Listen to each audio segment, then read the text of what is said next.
love me so much more than I could ever know. Your love is deeper than this world will ever show. And all of life's beauty shines around this moment now. The sky and the cliffs, they seem to change my life somehow. And I will never be the same. Will never be the same. Whoa, whoa, whoa, I will never be the same. Never be the same ever again. Well, here I am waiting, Lord, my life is just for you. Please unfold all the plans that you would have me do. And if all the world's just a breath and nothing's here to stay, then all of the love we feel will save us anyway. And I will never be the same. Will never be the same. Whoa, I will never be the same.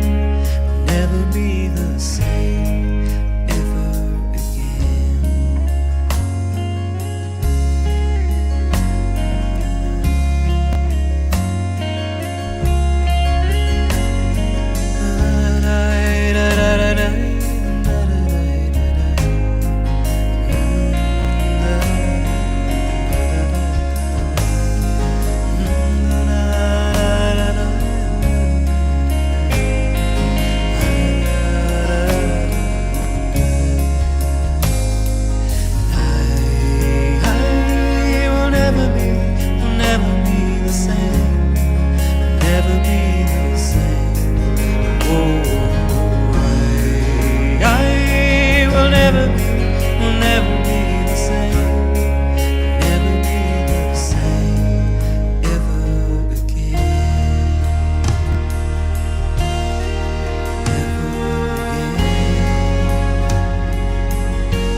Given my all to you.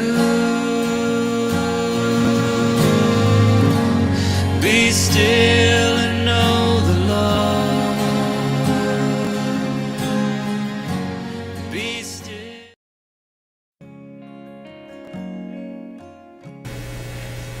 And God's will is simple. The most wretched man in hell will not be Adolf Hitler.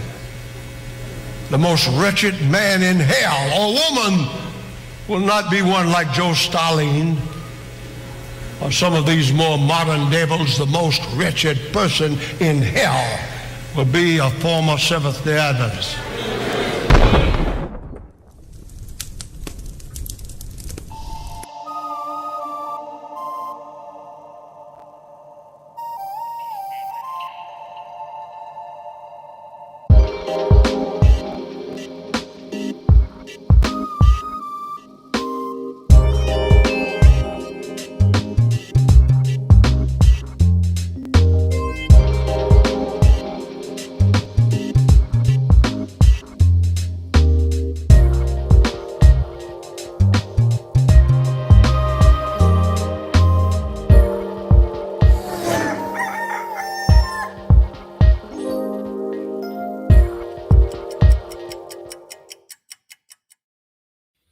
Hello and welcome to SDAQ&A.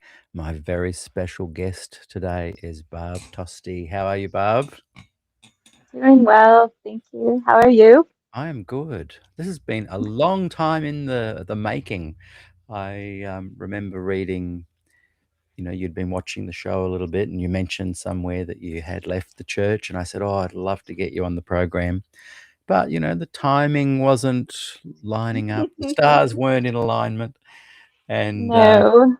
then this week you wrote a post about the Sabbath and a few other comments here and there, and a few people wrote to me and said, wow, Barb is on fire. And I went and read all your stuff and I thought, yes, it's fantastic. And so I reached out literally only last night and said, hey, do you want to come and do a program with me on the Sabbath? And I've called the program Keeping the Sabbath on a Sphere to Ensure Salvation. Good luck with that.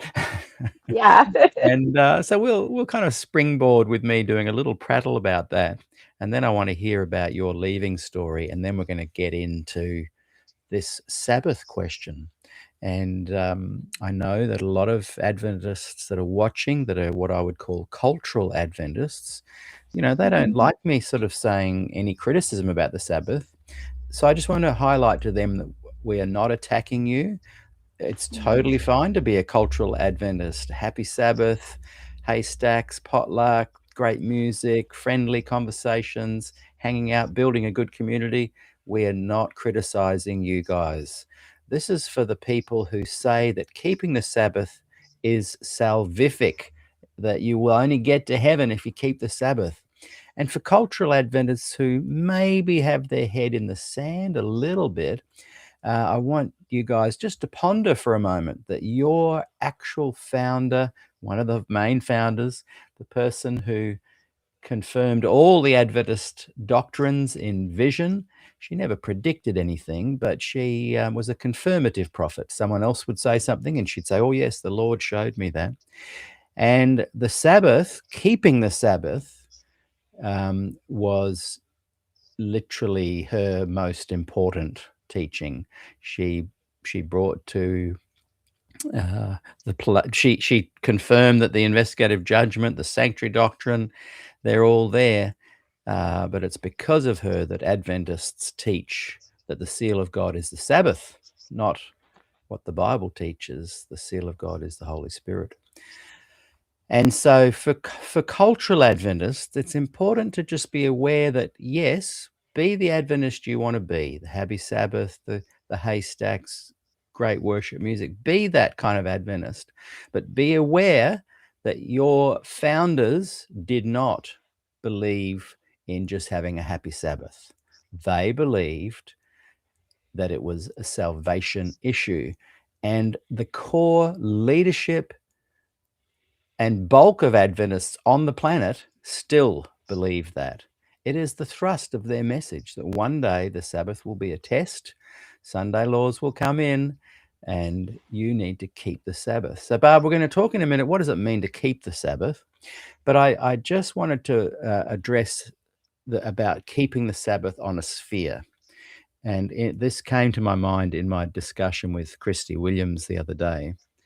We were talking about how Adventism seems to kind of have in its brew something that seems to bring about mental health issues in a lot of its members. And I would suggest, and I probably need to research this more, that even more so than the rise of depression and whatnot in the culture at large. And the reason being is that if we look at the definition of insanity, doing the same thing over and over again and expecting different results, Adventism, I believe, causes mental health issues because its core teaching is a riddle that can't be solved. And so you can try and keep the Sabbath, but you literally can't do that on a sphere, because parts of the world, the sun doesn't go down at certain times. And so you can't keep it sunset to sunset. Now, I made a statement in that program that I'd heard, and I did say I needed to check it, that Ellen White had said to people in Norway, if you're having trouble keeping the Sabbath, go and move to the equator. She didn't say that. So I want to be the first to admit I was wrong on that one. But I did say it could be an urban myth and we need to look into it further. So I did look into it further, and I just want to share what I found, because while she didn't talk about the equator, there are things that she did say to people in that part of the world. And one of them was, in the countries where there is no sunset for months, and again, no sunrise for months, the period of time will be calculated by records kept. Now, she said this in 1900, so it's not like one of these, she progressed on from those views. That was very standard for her. So when we say calculated by records kept, she's saying we look at it essentially from man-made, for man-made reasons, and you can then study back a bit further, and people like Uriah Smith and Joseph Bates, when the Adventists decided to keep the Sabbath, they were working out when the Sabbath begins, and they initially, some of you will remember, went from 6 p.m. to 6 p.m. They extrapolated the 6 p.m. from the equator. That's where this rumor came from, the equator thing. Ellen never said it, but Adventists initially decided 6 p.m. to 6 p.m. based on that being the equatorial time that they could then spread around the world. So they mistakenly took that man-made number. So the point is, it is impossible to keep the Sabbath sunset to sunset on a sphere. And so baked into Adventism is this incredible puzzle that can't be kept. And if you try and keep it, you'll go mad, because you're repeating over and over again the same thing and expecting a different result. And that different result is you're expecting that one day you will be able to keep it, because if you don't find out that mystery, you're not going to heaven. I know that's a long spiel, but I did get lots of comments about that this week. And so, yeah, there's a lot of evidence to suggest that they were talking about the equator, and they did extrapolate 6 p.m. to 6 p.m., and then they went sunset to sunset, and then they had problems as well. Yeah, so I'm interested just on your thoughts on that, and then let's look into a little bit about who Barbara Tosti is. Well, there's a lot of thoughts of, passing the, the international timeline, Yes. flying over that. There's that problem. But I mean, when did we go to the moon here recently? I mean, how do they keep Sabbath if we have a lunar city? Exactly. Or Mars, Yeah. or Jupiter, where she saw good old Enoch, Yeah. what time zone does he keep the Sabbath? Mm. And they can, between living in the Arctic, or their 6 p.m. to their 6 p.m., maybe it was just Sabbath on the time zone in Israel. Mm. I mean, what is the right Sabbath, and how do you even keep it? Yeah, either way, there's man-made problems. And like you mentioned, the dateline, that's an incredible one. That was the first one that alerted me when I was a teenager, because my father, we lived in Fiji, and my father was education director for the Adventist Church in the Pacific. And he would fly out to Samoa and Tonga, and he would say to me, I was in Tonga or Samoa recently, and there literally was a shop in the middle of a town that, because I think it might have been Tonga, because they had like a Sunday law where you couldn't open your business on a Sunday. And he said there was a shop placed right in the middle of the dateline, and he had a door each end. So he would, when it was Sunday one end, he'd have the entrance opened on the other end. And then the day changes, but it's a man-made dateline. And I Yes. remember pondering when I was young, well, hang on, which one's the Sabbath then? If I'm keeping the Sabbath and I'm hop on this side of the date line, and now I jump back to the other side, have a quick buy some petrol, and then I'm jumping back to the other side. And there are literally websites and Facebook groups made by Adventists dedicated into trying to work out which is the real Sabbath day on each side of the date line. Robert Cook, in the promotion I did for today's program, said, and which Sabbath does God keep? Because God's Yeah. watching the whole planet. So, when it's Sabbath in California, it's not Sabbath over here, it's Sunday. So, Right. so is God keeping, I think he worked out there's like 50 hours that God must keep the Sabbath. And then how do you keep the Sabbath in heaven? There's just it's just a conundrum, a puzzle that can't be solved. Why on earth would God give a unique, special message to someone like Ellen White, telling her to tell the world that the plan of salvation involves them keeping the Sabbath correctly from sunset to sunset, when that is impossible to do? What Right.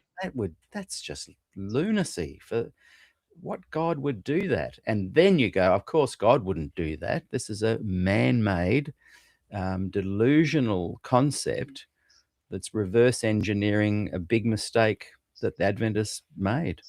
And it's quite easy to demonstrate that there's no way a loving God would put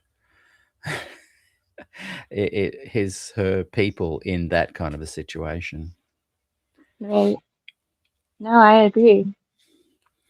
But Just also welcome everybody. It's good to see the chat is really coming alive. We will come to that and look at some of the incredible comments soon. I'm interested, just before we get into the meat of the topic, the Sabbath topic, and I want you to maybe even read some of your post in a few minutes. Just tell us a little bit about you. Like, who is Barb Tosti? What's your Adventist journey? When did you leave? Why did you leave? What were the oh struggles? boy. Oh, well, I'm third generation, born, raised. I went to the schools and boy, I don't know. I guess, let's see. I had questions when I was a teenager, and I never got the answers to my questions. They were all those mental gymnastics Yes. that we know them for. And then I met my late husband. I was 16 at the time, and then we got married at 18 and left. He joined the U.S. Army, and we traveled around doing that for 10, 11 years. And he wasn't Adventist at all. So my mother-in-law's gonna like speak up. I want to say he was raised Methodist, but then they started going to like a gospel church of some sort towards the end of his teenage years. But yeah, he never knew what a Seventh-day Adventist was. And Right. so when I lost him in 2008 due to an accident, and that was so upsetting, obviously. But one of the things that I was mostly upset was he didn't have the Sabbath truth. Yeah. And that bothered me so much. I'm like, oh, he's facing annihilation. And I was having that conversation with his mother, and I was like, he didn't have the Sabbath truth, so he's gonna be annihilated. And she's like, no, that's not the gospel. So that was probably the first time that it really comforted me that, the gospel was not the Sabbath truth, but it still took decades after, because Yeah. I was like, well, I have the Sabbath truth, so I'm supposed to still go. So I did, you know. Sabbath truth. Yeah. And so, yeah, I lost him, and that's probably the time that the gospel first was like, yeah, the Sabbath isn't the gospel. But I still went about, you know, going to SDA, paying my tithe, and Mm. all of that other stuff. And what really happened was I upset somebody very dear to me. So I was just appalled what I had done. And I was like, I gotta fix me, you know, so I don't do this to anybody I love. So I doubled down on going to Seventh-day Adventist church and functions and whatever else. And I dragged my now husband to one of those functions. Mm. And his name is Paul. Oh, And one of the elders, he struck up a conversation with us about the Apostle Paul, and it was very strange. And it was mostly in regards to the Apostle Paul being killed. So we were just kind of like, oh, this is a weird conversation, but we were just like, whatever. But later I brought it up to my mom, just saying how weird it was, and we just kind of laughed about it. And then that's when she told me, well, God sent the Apostle Paul to deceive humans just like he sent the serpent to deceive in the Garden of Eden. And I was just like, what? You're saying that God deceives? And I was like, no, I don't believe that yeah. at Yeah. all. Yeah. So that was one of the things. And then I lost her Wow. shortly after that. It was just, it was a whole bunch of things at once, but it was like if he hadn't been named Paul, if I hadn't upset that person and had that conversation that led to the conversation with her, I don't know. I don't know. But there Yeah. was just a whole bunch of things that were screaming at me of like, oh, this something's off in this. Mm. So I had to dig Mm. Mm. and dig. Just someone mentioned that I didn't read the reference before, so I'll just quickly, where she said, in the countries where there is no sunset for months, calculate by records that are kept. That was letter 167, 1900, published in Manuscript Releases, volume 3, page 253. And Oh, really? CMB adds, also released in Manuscript Releases. This does allude to this idea of moving away from, so not necessarily to go to the equator, but away from the areas that are difficult. She added, but God has a world large enough and proper and right for the human beings he has created to inhabit in it, without finding homes in those lands so objectionable in very many, many ways. And she's obviously Oh, referring those to were good. you can live elsewhere. So there's a lot of indication that if you want to keep the Sabbath, you need to move. So, Yeah. yeah, to those who suggested I was sharing false information, you can see actually it can be substantiated, not specifically using the word equator. And Rob Tyler adds, are people supposed to listen to Ellen White and base their thinking about the start and end of Sabbath, or do people listen to the God who created the sphere? Yeah, that's a good point. And therefore, says Colin, so there's no salvation at the North Pole. Oh no, Santa Claus. Yeah, that's right. Santa's. Oh no, sorry, Santa and the elves, they're not going to heaven. And Frank Merendino adds, so did she discourage living in northern Canada and the Scandinavian countries, etc.? Sabbath had to do with that. Yeah, it's looking like she actually did. So there's some great comments that we will keep jumping back to. Yes, it's very good. So you had this emotional kind of stuff going on, some deep loss and Yeah. some profound conversations, and maybe the seed was planted many, many years ago when you were young, Yeah, but at I think some point so. you start to question. Do you remember when you began the questioning process? Besides the Sabbath, what other things did you start looking at that sort of made you go, hang on a second, this is not adding up? Oh, well, I was watching one of those Facebook reels, and I I heard somebody talking about the story of Adam and Eve prior to my mom's passing.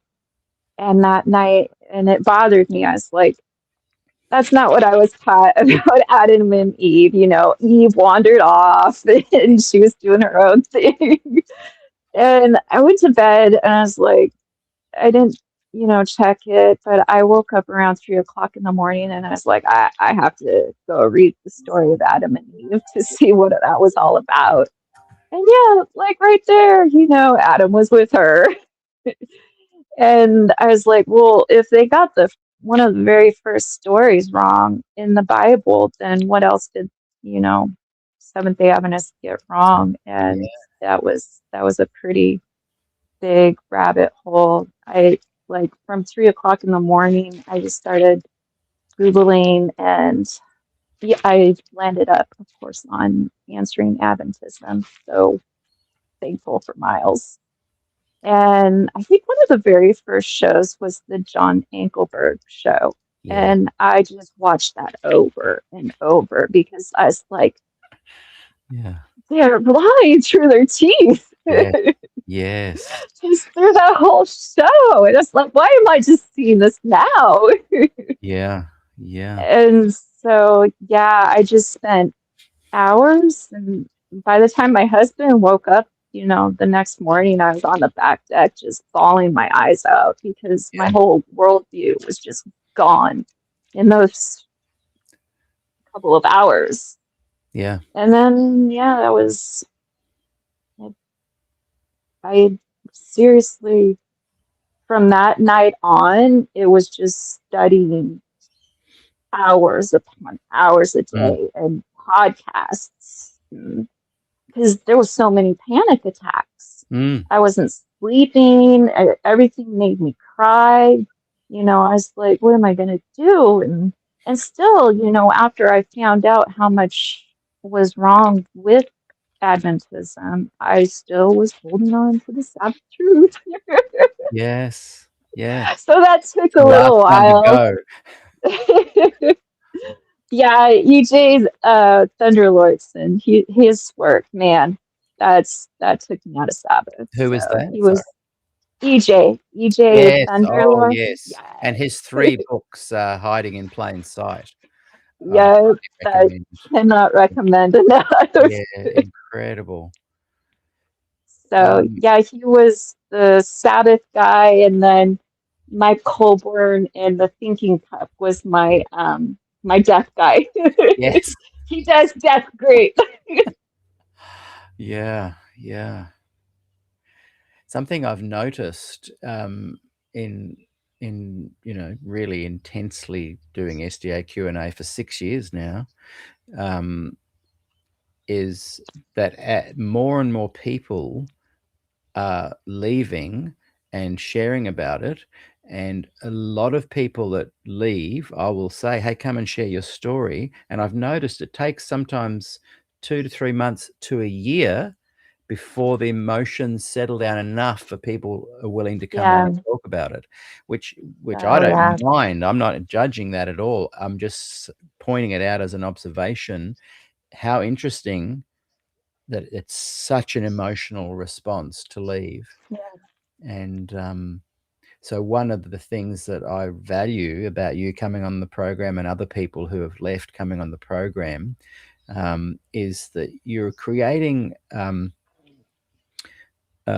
opportunity for others who are feeling what you have felt and what you've been through and what you continue to ponder, to actually feel like I'm not the only one.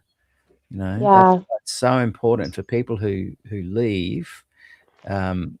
If they feel like it, it's important to follow through and eventually share your story, I think, because Yeah. not only do people leave, but they leave and there's no pastoral care, there's no follow-up, there's no how you're feeling, there's no sense of camaraderie, or I'm not the only one. So thank you for sharing your story today. Oh, Yeah, I think it's going to be oh, really, really helpful.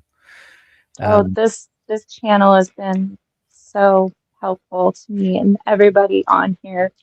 th- I kind of dropped off the face of the earth again because last fall I did lose my late husband's little sister, and that really, shook you. I didn't want to be comforted. I didn't want anything. I had to live in it for a little while, I Yeah. guess. And that's normal too. And people hearing you say that, they can also go, oh, good, I'm not alone in that. I just need to drop Yeah, out. And I think yeah, to accept people's journey at whatever they need, at whatever time, I think that's important to demonstrate to people that it's okay. yeah. But you have built such an amazing community, and you have no idea how much I have appreciated it. I was going to sleep listening to the gospel message during my panic attacks and stuff. 'Cause, yeah, Oh, well, thank you for and you that. have great music that calms Oh, me thank down you. too. I've got a default mellow when I play the guitar and thing. Colin added that Ellen had also said, all heaven is keeping the Sabbath. She wrote that in Counsels for the Church, page 267. And that alludes to what I was saying earlier.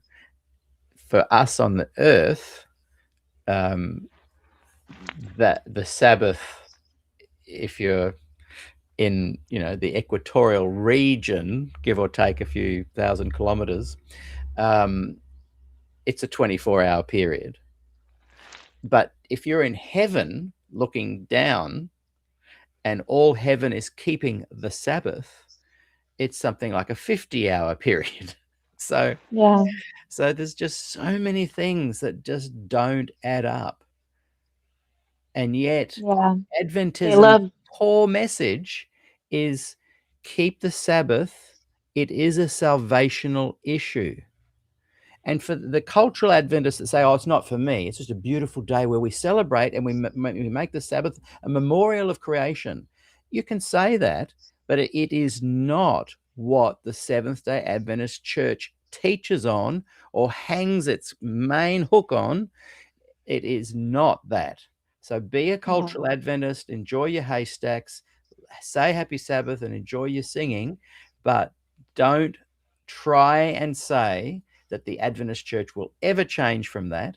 And any Adventist preacher, come on the show and say that that's the kind of Adventist you are, yeah. and you will lose your job. Mhm. So I guess, I don't mind people choosing to be cultural Adventists. What annoys me is when they push back and say, oh, but that's not how our Adventism. What do you mean? It is your Adventism. You might not believe that, but it is what Yeah, Adventism teaches. yeah. That the keeping the Sabbath is salvific. But then you go, what is it, 613 or 614 ways to keep the Sabbath the Jews had? So, Oh, yeah. so are you going to keep the Sabbath properly? Oh, yeah. I There's was so many rules. It's like, how do you not see all these extra rules? Yeah. I was talking to Yeah. someone last night about growing up as an Adventist, and they were saying, like, so what do you mean keep the Sabbath? I said, funny you should say that. I'm doing a program on it tomorrow. When I was young, you'd go for a Sabbath afternoon walk down by the beach.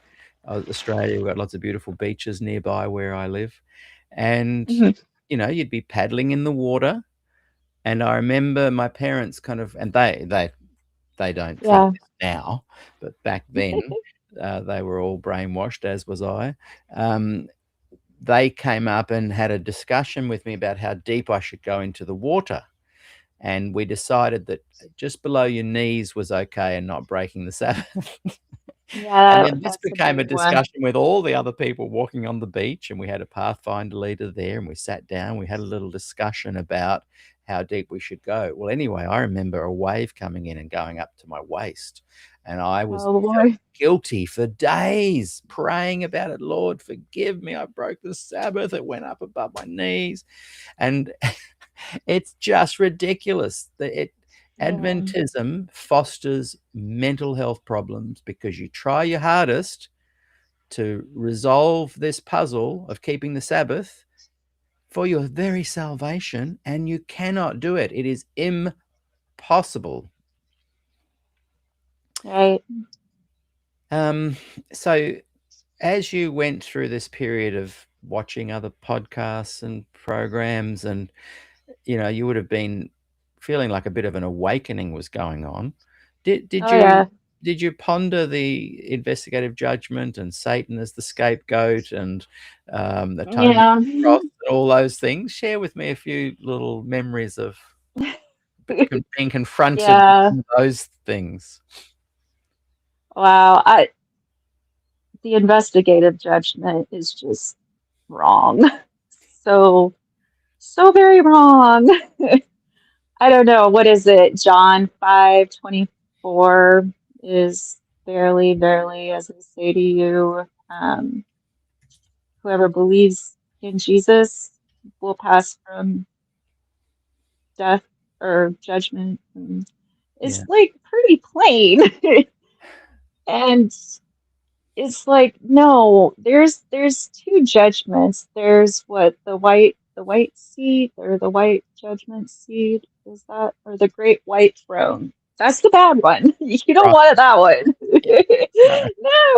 No, you don't want to be under the law. It's the ministry of death, which is Yeah. surprising because they say that, Ellen saw the Ten Commandments in heaven, and it's like you're saying the ministry of death is in heaven. Yeah. Or is that what's written on your heart? You've got death on your heart or death in heaven. Yeah. I don't get it. But they're like, well, the Ten Commandments are love. And it's like, well, just walk in the spirit. It's freedom, Yeah. Yeah. You're free. All of our sins were in the past. Or yeah, what Yeah. is that? That's In right. the And future. yeah.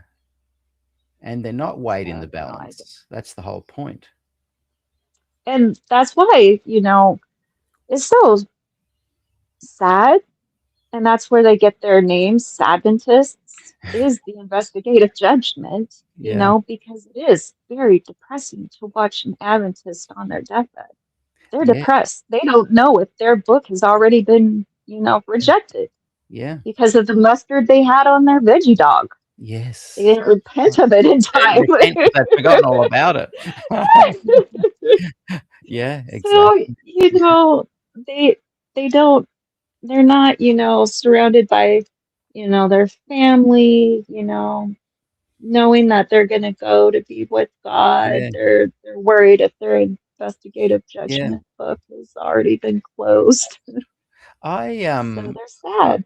I was talking to an Adventist around our age the other day, and he said, "Oh, your show talks about issues that we all had when we were young, but young people today don't have those issues growing up. They don't even talk about it." And I thought about that for a while, and I wonder if that's true. I want to actually get some young Adventists on the show, just not That'd to be beat them good. up or trick them. I just want to find out what do they believe? What do they think about? Are they losing sleep over anything? And Yeah. also I said to him, yes, maybe they're not talking about it, but one day they will be confronted with it because they are downstream of this crazy doctrine. Yeah. Whatever way they look at it, the water they're downstream from is filtered and colored through this lie. The Hmm. lie that salvation, that keeping the Sabbath is part of salvation, the lie of the investigative judgment, the lie of atonement not being finished at the cross, the lie of Satan being the scapegoat, which is crazy because Yeah. the lambs were perfect. Satan wasn't perfect. He can never even be in a position of being a scapegoat. So these Yeah. lies filter down, and all the kids are downstream of that, whether they are talking about it or not. Yeah. So I just can't see any way to to find They have so much equilibrium or information. balance. Yes, yes. So And much also, information. it's looking like 60% of young Adventists are leaving. Yeah. I remember That's so saying bad. this to an Adventist pastor. So I said it on the show, and he said, "Oh, where are you getting that number from, 60%?" And I said, "Well, I saw it in a record article." And so I looked and looked and eventually found the article, and he is quoted in the article as the one saying 60%. Oh no. And I Oh said to him, I wow. wrote immediately to him, I said, "I got the quote from you." And he said, "Oh, no, no, no, that article was about 60% of Christians generally." And I said, the heading was 60%, something like that, of young people are leaving the church. When Adventists say the church, they mean the Adventist Yeah. church, especially in an Adventist magazine. And so I Right. thought, that's very disingenuous. And I said, "Well, how many do you think?" "Well, we're maybe about 40%. And I said, "So you think Adventists, young people, are leaving the church less than your stat of 60% of the broader Christian?" Oh, well, we don't really have the numbers. We've never done any research." I just thought, Adventist leadership, so disingenuous. It's just so disingenuous. But studies now that have been done since my conversation with him are indicating that, yes, 60 to even 70% of young people are leaving. So if they're Yeah. downstream of this crazy doctrine, but we're not talking about that anymore. We don't talk about all those things. Yeah, well, they're not talking about it. Young people leave because of the disingenuous nature of their leadership. And they go, Mm. "Well, you guys what's this stuff you're not talking about? And you're making happy Sabbath." So they go, "Forget it. We want authenticity," and they leave. Yeah. And so, Exactly. and then if on top of all that, boy, I'm on a roll. If on top of all that, if if Ellen is correct, let's just say she is correct, and all her visions are correct, and her teachings are correct, and her special plan of salvation nestled in the three angels' message is correct, why be so smug, as a lot of these scholars and academics are, saying, "Oh, we don't even preach her in the pulpit. Oh, I haven't read Ellen for years." Why be smug about that when if Adventism is true, you've got the biggest, most sensational teaching ever presented on the planet, the plan of Yeah. salvation. It's a Yeah. course not to be changed. So it just riles me up. But they're on so many different, I don't know, like just today, corresponding with people on the forums and stuff, they'll be, "Oh, we never read Ellen." And I was like, well, brush up on your 28 fundamental beliefs because she's right there. Exactly. You Yeah. know, Yeah.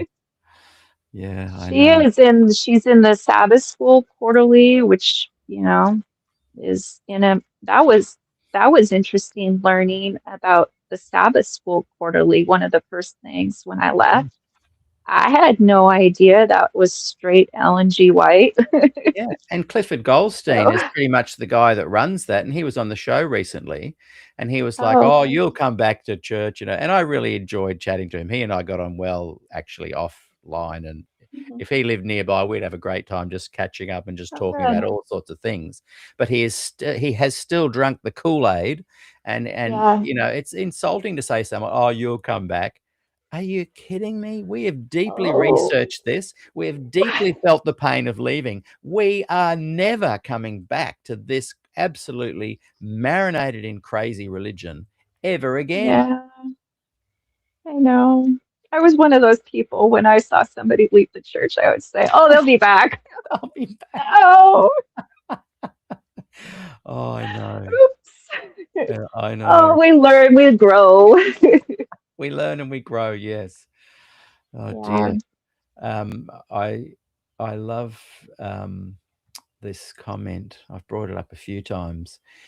So they say we don't really have Ellen White on the table. We don't read her, blah, blah, blah. But their Right. leadership has, it's over 10 years ago now, but they constantly reaffirm this. Rather than replacing the Bible, Ellen White's writings, they uplift. They uplift scripture, and this is the thing that blows me away, and correct inaccurate interpretations. Oh, okay. Yeah. So you've just said that your prophet that's been dead for 100 years plus, Mhm. her writings correct inaccurate interpretations. Well, who's on the committee to Yeah. do all that interpretation? To Yeah. say what's accurate and what's not. It's just And their present truth is always moving the goalposts too. yeah. Yes. Yeah. So that's another problem that they have. Not like the Jehovah Witnesses and Mormons. They have their own form of present truth. But yeah, it's just the way to do one of those mental gymnastics to make Yeah. their false prophetess be justified. Yeah. Yeah. So Yeah. Dexter writes, I wonder how heaven tracks sunrise and sunset if there is no night or day in heaven. mm, So after you'd been through all of this and you'd faced a lot of these topics and these doctrines and you left, what was that moment like? Like there's a moment where you leave, isn't there? Like it's not like you may have left conceptually and philosophically and ideologically, and that might be slow, but there's a moment yeah, when you go, I am no longer a Seventh-day Adventist. Can you tell us a little bit about that moment? yeah. Well, after finding answering Adventism, and I was on there for about 3 or 4 months until I was like, I'm sending in my letter. I'm sending in my letter to the general conference or whatever and saying, take me off the book, which was Yeah, great. not easy. I tried so much just writing the letter, sending it off, and then um, what was I going to say about that letter? It was just You hard. Yeah. As you typed it up, you mean, or as you press send? Yeah, yeah, Yeah. as I typed it up and even, some of the articles that I write, I still cry because Yeah. it's hard still, Yeah. Sabbath was great. I love haystacks and, vespers or whatever Yeah. else, Yeah. but Yeah. it's heartbreaking to know that those things aren't in your life anymore. But yeah, it was about 3 or 4 months. And I mean, I was always in a podcast, always reading, always doing something. Because, like, when something gets in my brain, I gotta follow it all the way through. And I'm still, all the time learning, learning, learning because there's so much. There's just so much Mm. that you have to unlearn and learn what's right. And so, and it changes, what you're learning on and stuff. Yeah. So, it's, but it was about 3 or 4 months, and then I sent the letter in and, called my husband on the phone, and I was like, I'm doing it today. So, yeah, What was the I response did. to that? He said, "Oh, I wish that we could have, discussed this before you left or something like that." And I was like, I reached out to the church members or the elders.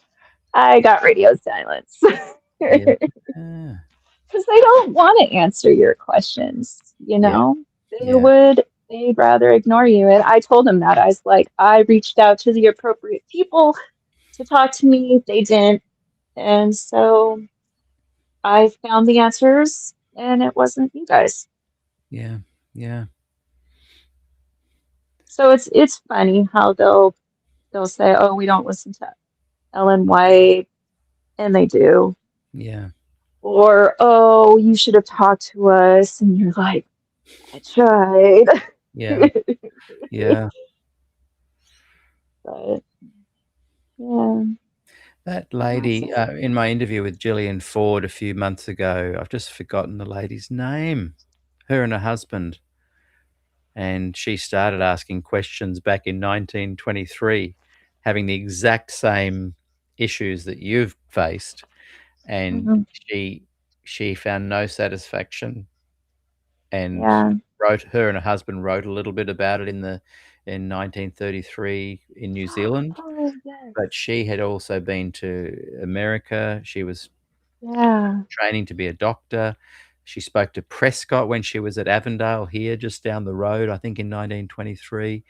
And she documents how no one in the Adventist church is able to answer these questions effectively. Right. You'll Yeah. get people like from the Adventist Defense League saying that they will, Mhm. but you've got to draw some long straws to really make all the square pegs fit into the round holes. I remember when Right. the White Lie came out. I think I've got the book just behind me there. Probably. And I had trouble reading it because in fact, I had to stop reading it. I think I started I think it came out in 84 and I started reading it in 85 and I couldn't Mhm. read it. I read a couple of chapters. It shook me so much. Yeah. And then I read Ron Numbers' Prophetess of Health, and it was much more objective in its approach. And it was great to have Ron Numbers on the program. It's one of the episodes I value so much because he was just so, you could tell, liberated from Adventism. But anyway, after I read that, I read this book, The White Truth, and that's Okay. an Adventist response, to the White Lie. Mhm. And it raised so many questions. So when you do find an Adventist that's willing to try and answer your questions, Mhm. guarantee there's going to be more questions raised. Yeah. And the White Lie is free online. These books, Yeah. that's the beauty of that Internet Archive site is I was going back and reading all these books that, I should have read decades ago, but they're free now and you can spend all your time Yes. on there Yes. with And I have read The White Lie again, of course, and it's way easier to read now. But they yeah. love discrediting Yeah, him. They'll say things like, "Oh, he was an angry man." Like, come oh, on, they just all forget say the that. emotion, get to the facts of what's being asked. And, that Yeah. lady, it'll come to me soon, her and her husband. Hopefully someone Yeah, I writes watched that show. comments. Yeah, fascinating. And I thought, I've been observing since deeply, I guess, since the Des Ford Glacier view. Um, Hmm. but here, but here, these people were experiencing it 90 years ago. So Yeah. it's an ongoing problem. And so when people say, "Oh, why are you still talking about it?" Because you guys won't answer the questions. So we Yeah. have to come on the program. And the reality is that the shows that are raising this kind of topic and having people like you share your stories, they are revealing Adventism so incredibly well that people are leaving in droves. Yeah. So they need to And address it in some way. And the gospel Adventists need to get their act together because they're all going to be dead, gone soon anyway. It's not looking good for cultural Adventists. Um, yeah. it's looking very good for traditional Adventists. Yeah, they're the ones that really seem to thrive off of the MLM or the multi-layered marketing Yes, structure that is within Adventism the yes, most to they do. me. Yes, And this is their livelihoods. This yeah, is their retirement. So they can't speak up. They're yeah, trapped in a consumerism pyramid that's scam. right. Yeah, it is. Adventism has got all the hallmark signs of a pyramid marketing scheme. Yeah, they do. Have you got that post near at hand? Your one about your Sabbath one that you shared? I think it Oh was this yeah. week. Do you mind? It's a good one. Do you mind just reading it for us now? Yeah, sure. That's fine. I really didn't think anything of it. Because my husband and I had been so busy and we'd lost track of time also. Mm. So when I asked him, how was your night as usual, and just, miffed about how easy it is to lose track of what day it is. And something just was like, oh, that's something. So yeah, I kind of wrote it while I was in a tax office, and I didn't think of anything of it. Let's see. All right. Okay, let's sharpen the question. Take committed Seventh-day Adventists, people fully convinced that Sabbath keeping is the final test, the seal of loyalty, and a universal moral obligation. Now remove every external support. And then my little quip about SDAs love their bias health studies. So a Sabbath study should be pretty easy for them. Okay, so no Bible, no church, no calendar, no communication, no way to track days. Place them in a remote cabin, completely cut off from all of society. Blindfold and noise canceling headphones worn throughout the duration of the challenge. Now ask, will the Holy Spirit compel them to keep Sabbath correctly? Not just rest sometimes, but the seventh day, specifically Saturday, on the correct reoccurring cycle with awareness that this exact day is holy. Even if they want to obey, they immediately face a fatal issue. They cannot know what day it is. Even if Sabbath keeping a is truly a universal moral law written on the heart, it shouldn't be a problem, but it is, because Sabbath observance, and there went my screen, apparently an update. Yeah, now it's going to have to load again. Apparently my screen wanted to update something. That's all right. Let's see. Universal moral law written on the heart. Shouldn't be a problem, but it is, because Sabbath observance is not just a moral impulse, it is calendar dependent obedience. Without external reference, even the most devoted Seventh day Adventist will lose track of the cycle, will guess, drift, or invent a pattern, and inevitably keep the wrong day. So, what happens then? Are they now failing the final test simply because they lack a calendar and a sense of time passing, especially in Arctic regions, or if a person is a young Helen Keller? What this exposes is that this thought experiment strips the doctrine down to its core. A law written on the heart should be internally known, universally accessible, independent of external systems. But Sabbath keeping requires historical continuity. I'm getting tongue tied because I'm still nervous. You're Of doing the really weekly cycle, external teaching, and institutionalized reinforcement. That's not internal transformation, that's external regulation. The Bible, in contrast, Scripture repeatedly defines Sabbath as a signed covenant with Israel. See Exodus 31:13 through 17, meaning that it is a sign between God and Israel. Nehemiah 9:13 and 14, the law was made known at Sinai. Ezekiel 20:12 and 20 identifies the Sabbath as the covenant marker. And then the bonus verses I added is Deuteronomy 5:3, where the covenant was not made with the fathers, but with Israel at Horeb. Psalms 147, 19 through 20. God gave his laws to Israel, not the other nations. Romans 9, 4. The giving of the law belongs to Israel. Galatians 3, 17. The law came 300 or 430 years after Abraham. That one was a big one for me. I was like, Yeah. what?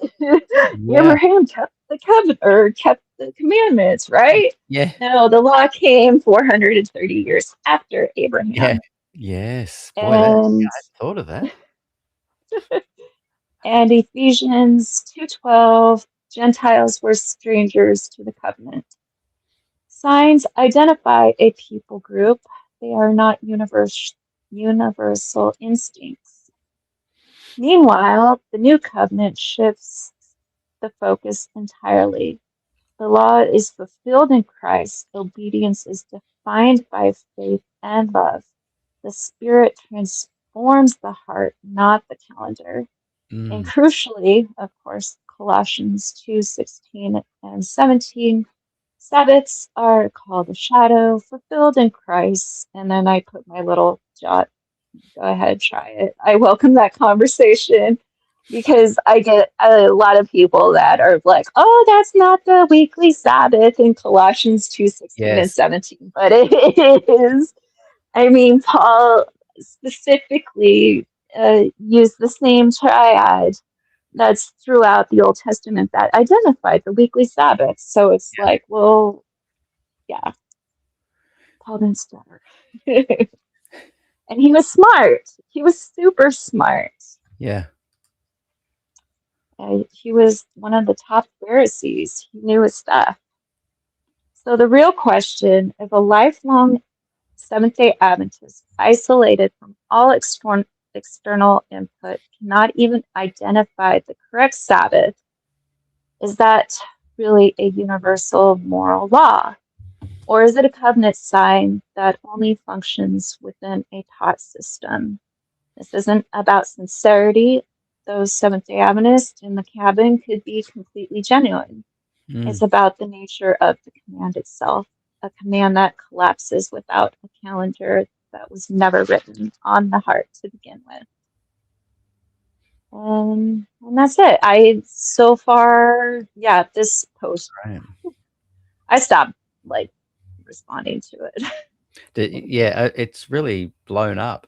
Like, do you mind if I share like your other name so that your middle part of the name, just so people can look you up Oh, and follow your? yeah, that's fine. Yeah. It's Mm. not my middle name. I played video games somewhat competitively. Oh, So a lot of really? people know my video game title, which is Right. Daeggona. I love that. And we also Yeah. share a something else, don't we? We both love Star Trek. Yes, very much. Yes. And I'm just going to put it in the chat. So Okay. Yeah. if anyone wants to go and find Barbara on Facebook, it's actually, you just literally type in, how do you pronounce that? Daeggona? Daeggona. Yeah. Daeggona, yeah, yeah. So just type in Barb Daeggona Tosti, Tosti. and you will come to your Facebook page. Yeah. But I love some of the memes you've created as well, like the SDA Sabbath challenge, and Yeah. my testimony from fear to the finished work of Christ with a link to your Substack. I love that you've got your picture of Ellen White on your T-shirt, and then there's the I'm wearing it Bible, and tonight, then there's actually. a what do you call, the magnifying glass. Yeah. Happy birthday, by the way. That was only a couple of days ago. Then you've got your video conversation with the Seventh-day Adventist. Oh, yes. I kind of went down the rabbit hole after you'd released that Sabbath kind of statement, and looked at a lot of your content. And so One of my, I was going to say, one of my favorite replies or comments to that post was a Seventh-day Adventist said that the birds would tell them when it was Sabbath. I could. Yeah, I was yeah, like the birds. yeah, And like the Holy Spirit writes it's supposed to be internal, not the birds. yeah, yeah. I know. Well, I mean, you've had so many comments and people Yeah. sharing their opinions. Robert Cook writes, Barb's question on Facebook was excellent. There's the summary for reference. I'm not sure. Robert might be going to post a summary. I'm not sure. Rob Tyler keeps writing things that I don't quite understand. One minute he sounds like he's agreeing with us, and then he sounds like he's not. People, here's the answer to the simple question: keeping Sabbath on a sphere, impossible. With man, this is impossible, but with God, all things on the sphere are possible. Well, what does that Oh look yeah, I hear that one like?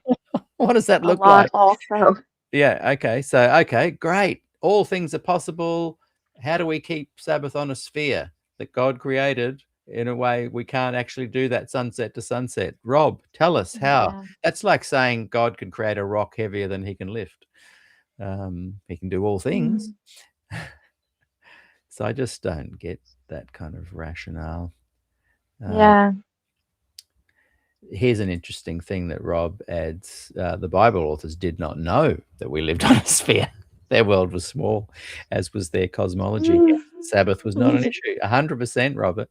And then for Ellen to continue on with their lack of knowledge is just it's an insult to God. It's an absolute insult to the whole point of the cross. Adventism is insulting in such a incredible way that it's just blasphemous. And yet That is people love the, hey, stop criticizing my church, happy Sabbath, and we just love the Sabbath and just leave us alone.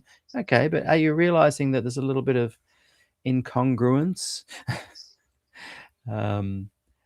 Anyway.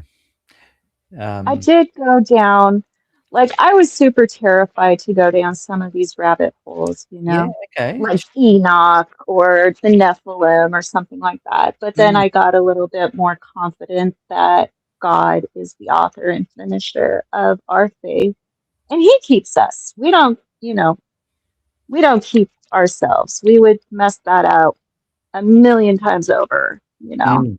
But He is the author and finisher of our faith. And so I've gone down some rabbit holes. I did the whole flat earth thing for about 2 weeks. Yeah. So, but what I did learn is that, yeah, in like ancient biblical times, no, they did think that the foundation was, or the earth was what flat or foundation or the dome and all of that other stuff.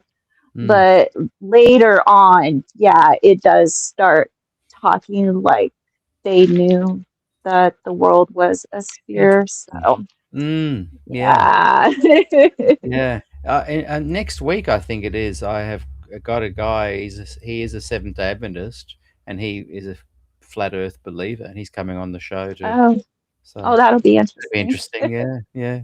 Yeah. Dexter writes, live long and prosper. Oh, right And Jane writes, ooh, a gamer.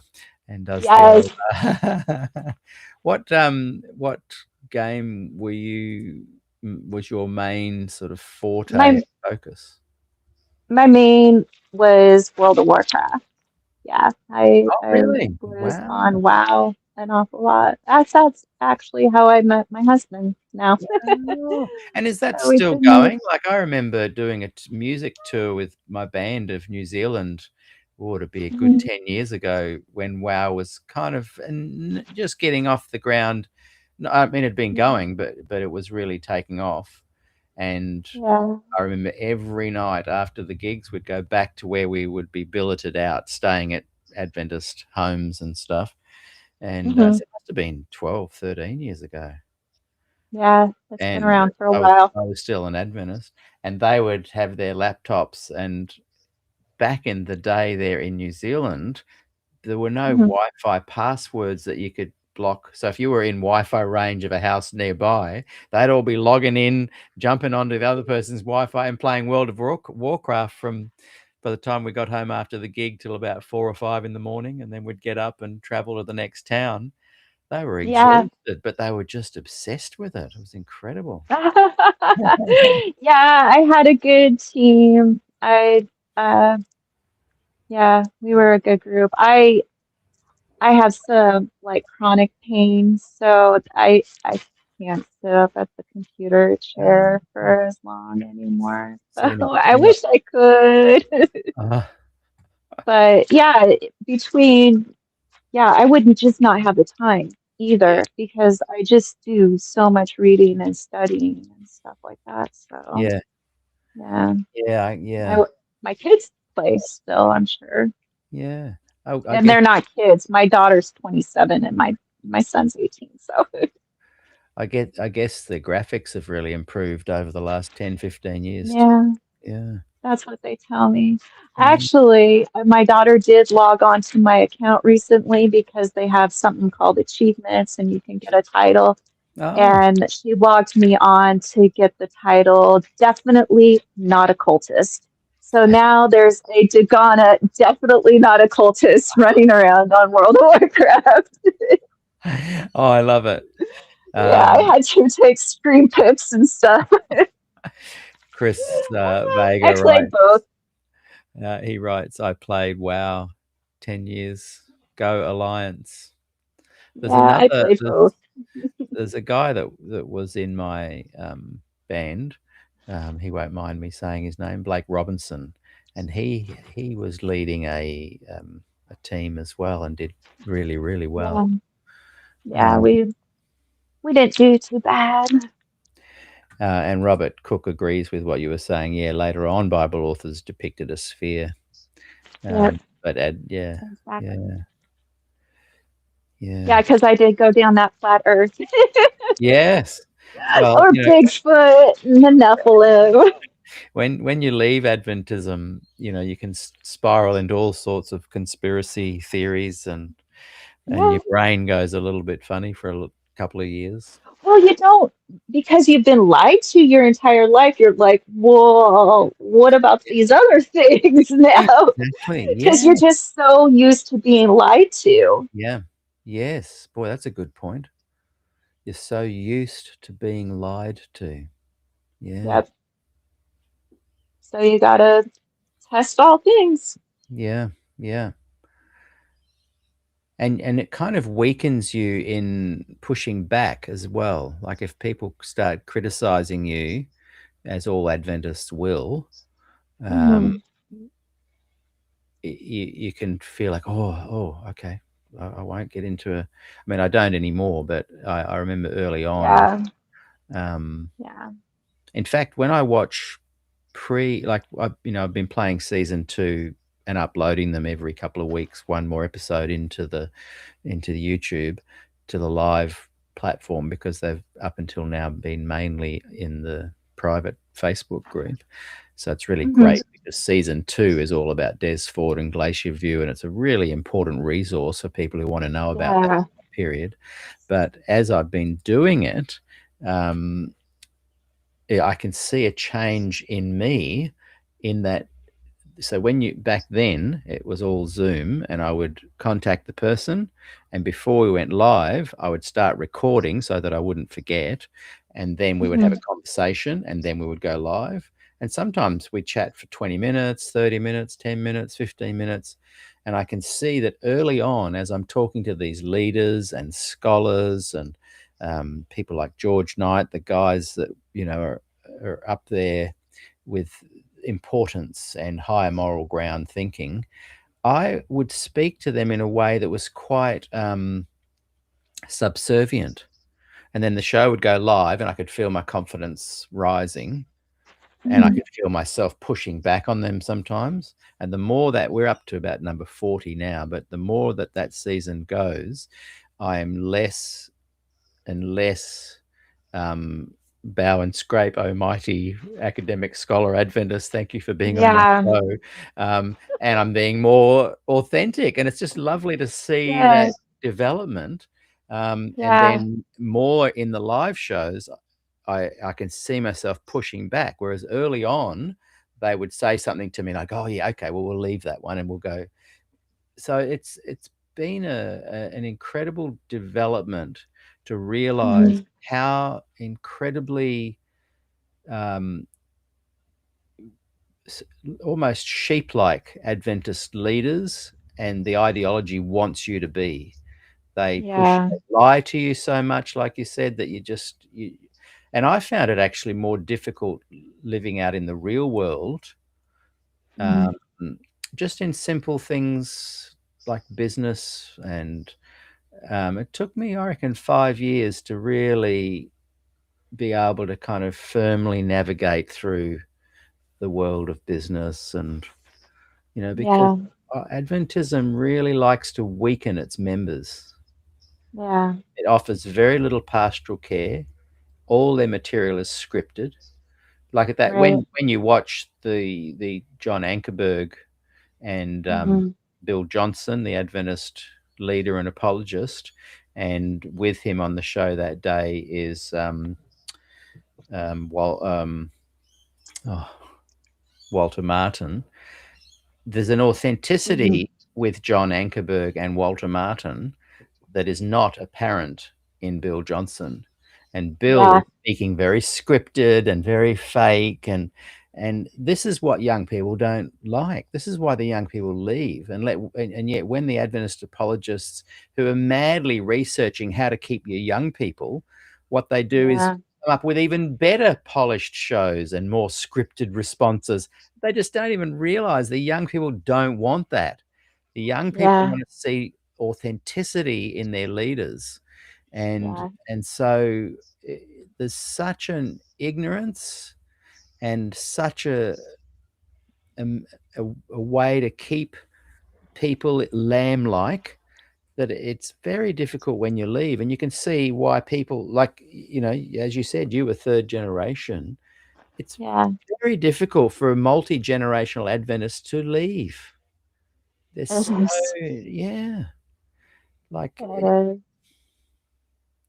so, and someone criticized me the other day for saying to a person who had left how courageous they were, and that I was bragging about how bold it is to leave the church. I don't care what you leave, whether whatever's been something that has affected you and you don't want to be in anymore, it's difficult to leave anything. Yeah. That's what's courageous. It is. It's so much. Your husband that you met on World of Warcraft, was he an Adventist? And neither one of my husbands. yeah. No, so he didn't know anything about Seventh-day Adventism. Yeah. My late husband, I would actually take him to the Daniel Revelation seminars, hoping that he would become an Adventist. I still had my little final conflict at bachelor CD. So when I put in my letter to the general conference, I just did a purge of my house. Yeah. And I was like, I destroyed the CD because I was hanging on to it because, the Sunday law is coming. So I'm going to have to educate people on the Sunday law. And I don't know how to do that. So I kept the DVD. Because, another thing, like that Doug Batchelor series, I didn't know that they were still really teaching that Jesus is the Michael thing. I thought that was like just decades ago, but that's really, really coming around right now. Yes. I thought they kind of wanted to put that underneath No, it's growing and expanding, and young people are more interested. Yeah. Yeah, that's making a comeback. Yeah. But yeah, I purged my house. I'm sure there's still lots of Seventh-day Adventist stuff lurking around here someplace. But... lurking around. Chris Vega. And Chris, send me a message. I keep forgetting we've got to set a date to get you back on the show. Send me a reminder Facebook message. He writes, people, especially those who come out of high control groups, often do not understand the nuance of the normal world. That is so Definitely. true. Yeah. Yeah. Like I It is true. literally, soon after leaving, I drove into Sydney. And if you've ever done that from the north side of town and you come into, so you literally come down and you can see in front of you for a little bit, there are big buildings on the right, the Sydney Harbour Bridge just down below you, which is an icon in the world, and just to the left, the Opera House, which is another icon. Yeah. And as I came in, I suddenly thought, whoa, this is massive. I'd driven into it hundreds of times in my life, but Adventism had insulated my mind so much that I would come into a city and I'd be knowing I'm going to go to Parramatta Church, or I'm going to this church, or I'm going to that church. And you're just thinking in a small, I'm going to the Adventist church and there's the Adventist people, and you're almost oblivious to the magnitude of what's around you. I'm sure that's not everyone's experience, but I literally took me about 6 months or so to get used to driving into the big cities again, because they Mhm. seemed massive to me. So Yeah. incredible. Adventism likes to shrink your world and keep you under Mhm. control and brainwash you. And And I was. yes, And like, even when I needed help taking care of my mother, I was like, well, I need to hire Adventists. yeah, And that's their whole thing is that, you know, with it being a pyramid scheme, they yeah, will bleed you dry. But yeah, I was taught yeah, that no, we only patronize Seventh-day Adventists, and that's putting yourself in kind of that's not good. yeah.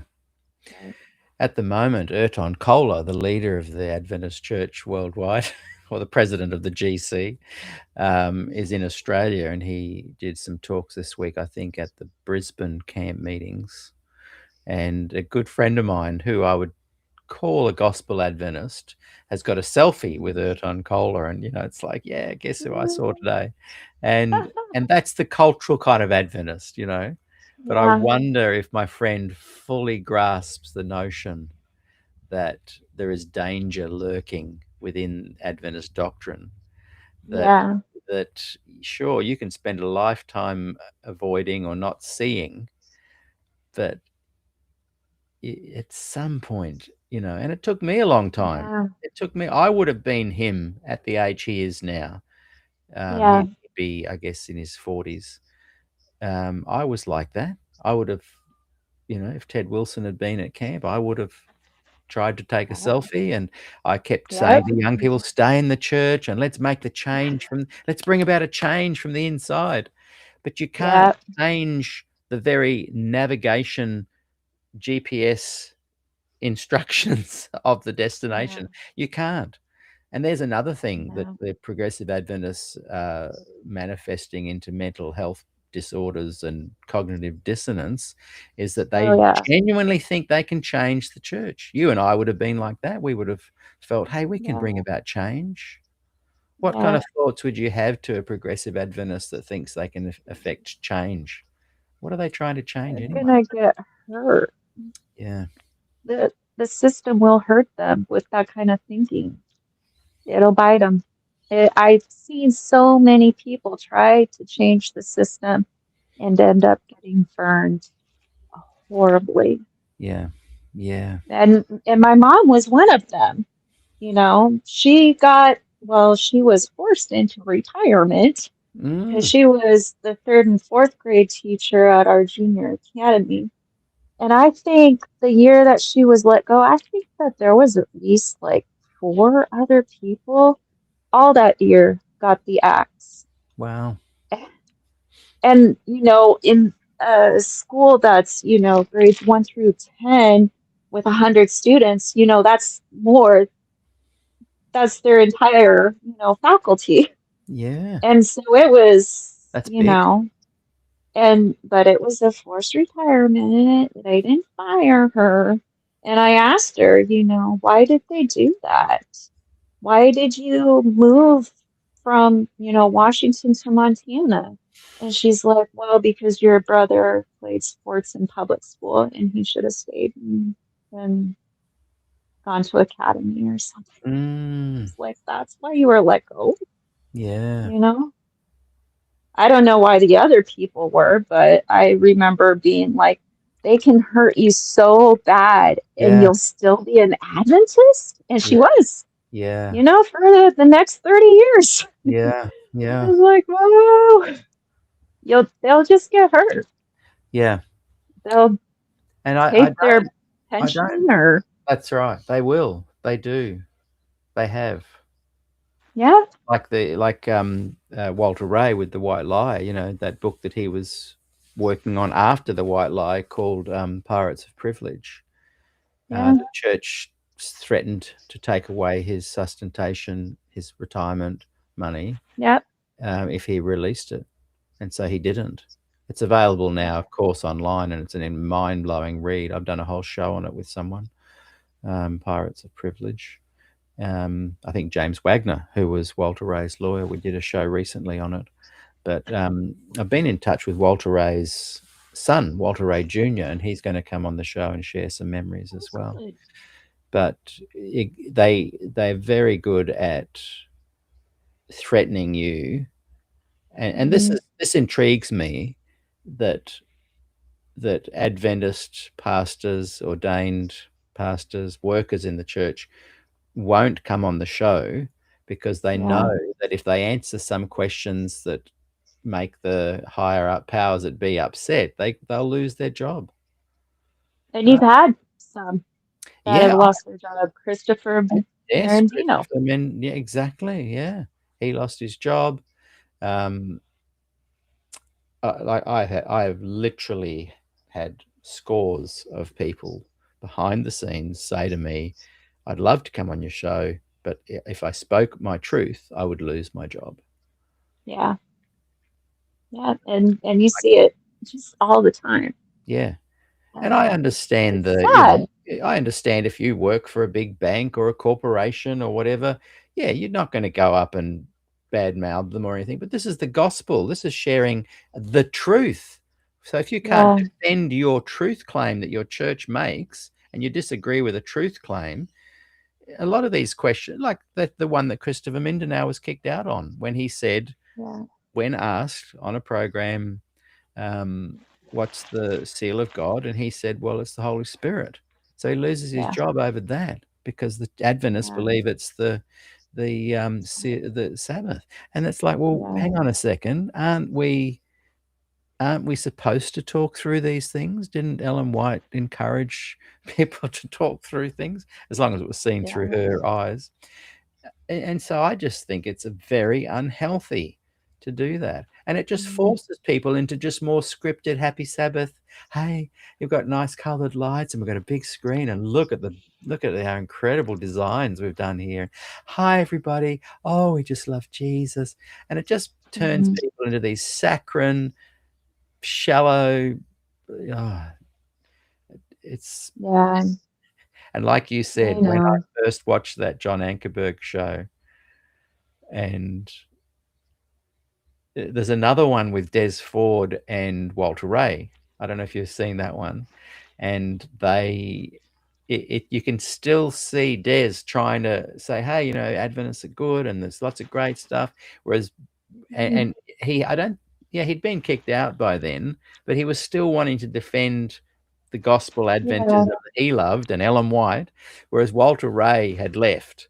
And you Yeah. could sense a sense of freedom from Walter Ray that I think even Des Ford didn't seem to have. Yeah. That's a big thing for me to say because I love Des Ford. I support him. I'll support him to the grave, you know, his right to speak, how terribly he was treated. But I've just noticed that if people in any way try and somehow fit Ellen White into the mix, it brings about a certain kind of holding back, you know. When I interviewed Ron Numbers and John Butler were at the same time, we just had them together. It was a great show, and I might be wrong and just speculating. And I've said this to John. John seemed less free than Ron, and that kind of authenticity, I think, takes a while to come forward. So yes, I do Yeah. understand that people need to be careful not to mock their place of work or put it Right. down. But there's just something here that's just a bit more than that, isn't there? There's something Mhm. fear. We can't discuss the gospel for fear of losing our job. Yeah. And I don't even know if it's true or not, but I heard that like the GC could go after generations. What? Mm. I was like, if somebody speaks out against, like given my mom's situation, can I Yeah, get in legal trouble for her stuff? I yeah, don't know. I yeah. don't know. Well, There's threatening, there's a lot of fear, you know, just a lot of fear. yeah, And you're always told, oh, yeah. don't Don't rock say the boat. this, Yeah, that you yeah. don't rock the boat. And in your mother's And situation, I bet she would never have dreamt of pushing back, even though she was so yeah, badly treated. yeah. No, and she continued on in the church and Yeah. worked in their new, well, I mean, they relocated. They went from Washington State up to Montana. But the next church that she went to, she was their faithful church treasurer, making the bulletin every Mm, single week. mm, So, I mean, and it's sad because, like, they didn't really get to have a family. My brother and I, we left when we were 18. We were out of there. yeah. They didn't have relationships with their grandchildren. Mm, She had her treasury, her bulletin, and mm, that was her service to the church. And so, I mean, it was just sad. yeah, yeah. And people will say, "Oh, all churches have their problems, and all churches have dysfunctional things going on." What would your answer be to that? Because to me, it seems like Adventism is just like yes, all of the normal problems, but on steroids. There's something a little bit Yeah, heightened. Would you agree? yeah, I do. I mean, but I was raised in it, and we all saw the problems, but we never talked about them. Mm, But when you go to like other Christian churches, you can talk about your that's problems. true. Yeah. That's okay. They Yes. Yeah. want to sit there and pray with you. They don't, Yeah. say, "Oh no, don't talk about Yeah. this," That's or true. Yeah. you know. And when you And look on, that causes a lot of problems when yeah, you can't talk about it. yeah, and a lot of other Protestant movements, and even the Catholic Church, Mhm. allows for a common ground kind of gathering of ideas and gospel beliefs, and a diverse variety of other ones that they don't Yeah. see as a membership condition. But Right. when you join the church, you're baptized into the church, not into Christ. Yeah. Right. It seems like everything is like you have to believe the Seventh-day Adventist way, like the creation story. If you don't believe it, then you're not. Mm, It's just like, no, in other churches, you can have different opinions yeah, about stuff. that's right. But when it comes down to it, the Yeah, gospel, you focus on the cross, yeah. and you can go down whatever rabbit hole you want to go down, Yeah, yeah, that's right. but just focus on the cross. And the reality is, boy, there's some, like Protestants have some pretty terrible beliefs and things that they hang on to as well, and Hmm. there's all sorts of problems, but you don't like online, and I think this is just an indication that there's more than just smoke here. There's a fire going on that needs to be addressed.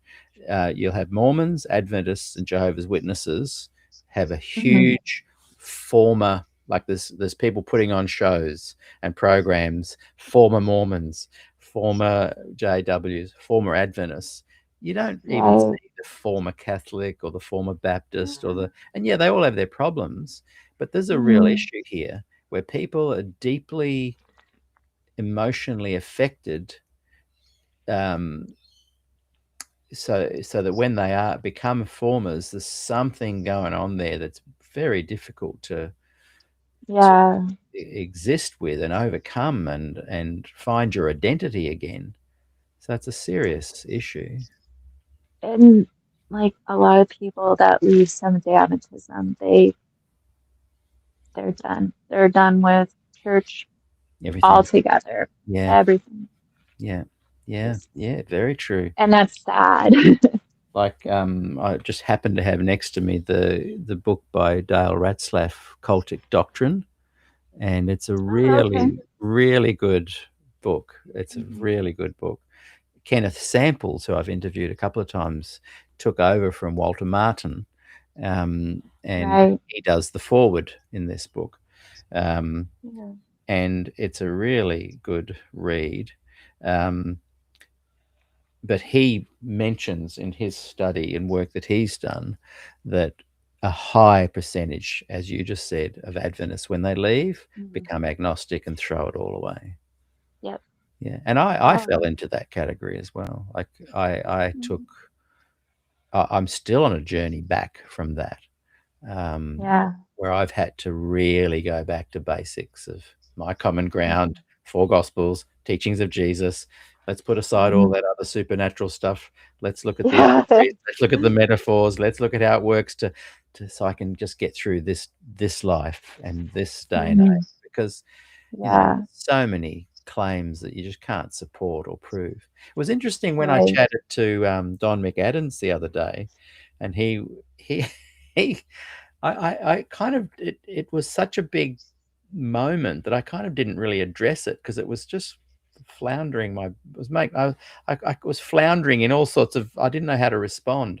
But he was talking about, because Adventism is non-falsifiable, as in because you can't prove it, he therefore decides to be an Adventist. And I thought, it just took me really until after the show. Well, I would have loved to have asked him to really unpack that more, because is he saying that because Mormonism is non-falsifiable, that's a good reason to stay in the Mormon church? And the irony is that people like Don McAdams, Case Bolt, Gil Valentine, Warren Trenchard, these guys revealed so much false, so many things about the false nature of Adventism. They presented me with data that was evidence enough to leave. He's saying, oh, well, not really. I've given you all this information, but you can't really prove that she had visions or not. You can't really prove it. So therefore it's non-falsifiable. Therefore I'm staying an Adventist.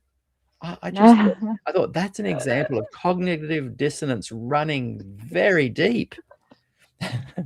That's great. Sometimes they're just so funny. Like today, like when some of these posts get a lot of traction, like the last one, you know, I get a lot of mean personal messages from Seventh-day Adventists. And this person had written something like, well, because Seventh-day Adventists are so persecuted proves that we're the right church. And I'm like, is it like the private message that you send me about dragging me out into the street and killing me like a dog? Yeah, you're persecuted. That confirms that what you're saying is true. Oh, look. I was like, you don't see that, do you? You know,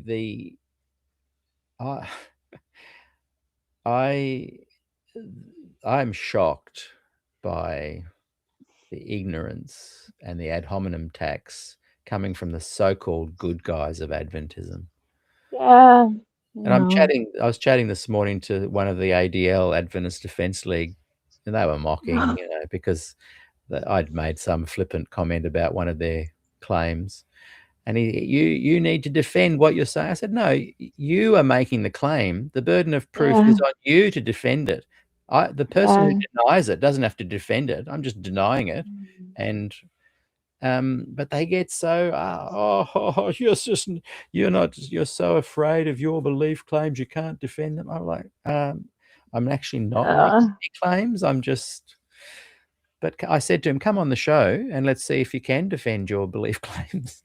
Yeah, It's, the they're nasty. fun.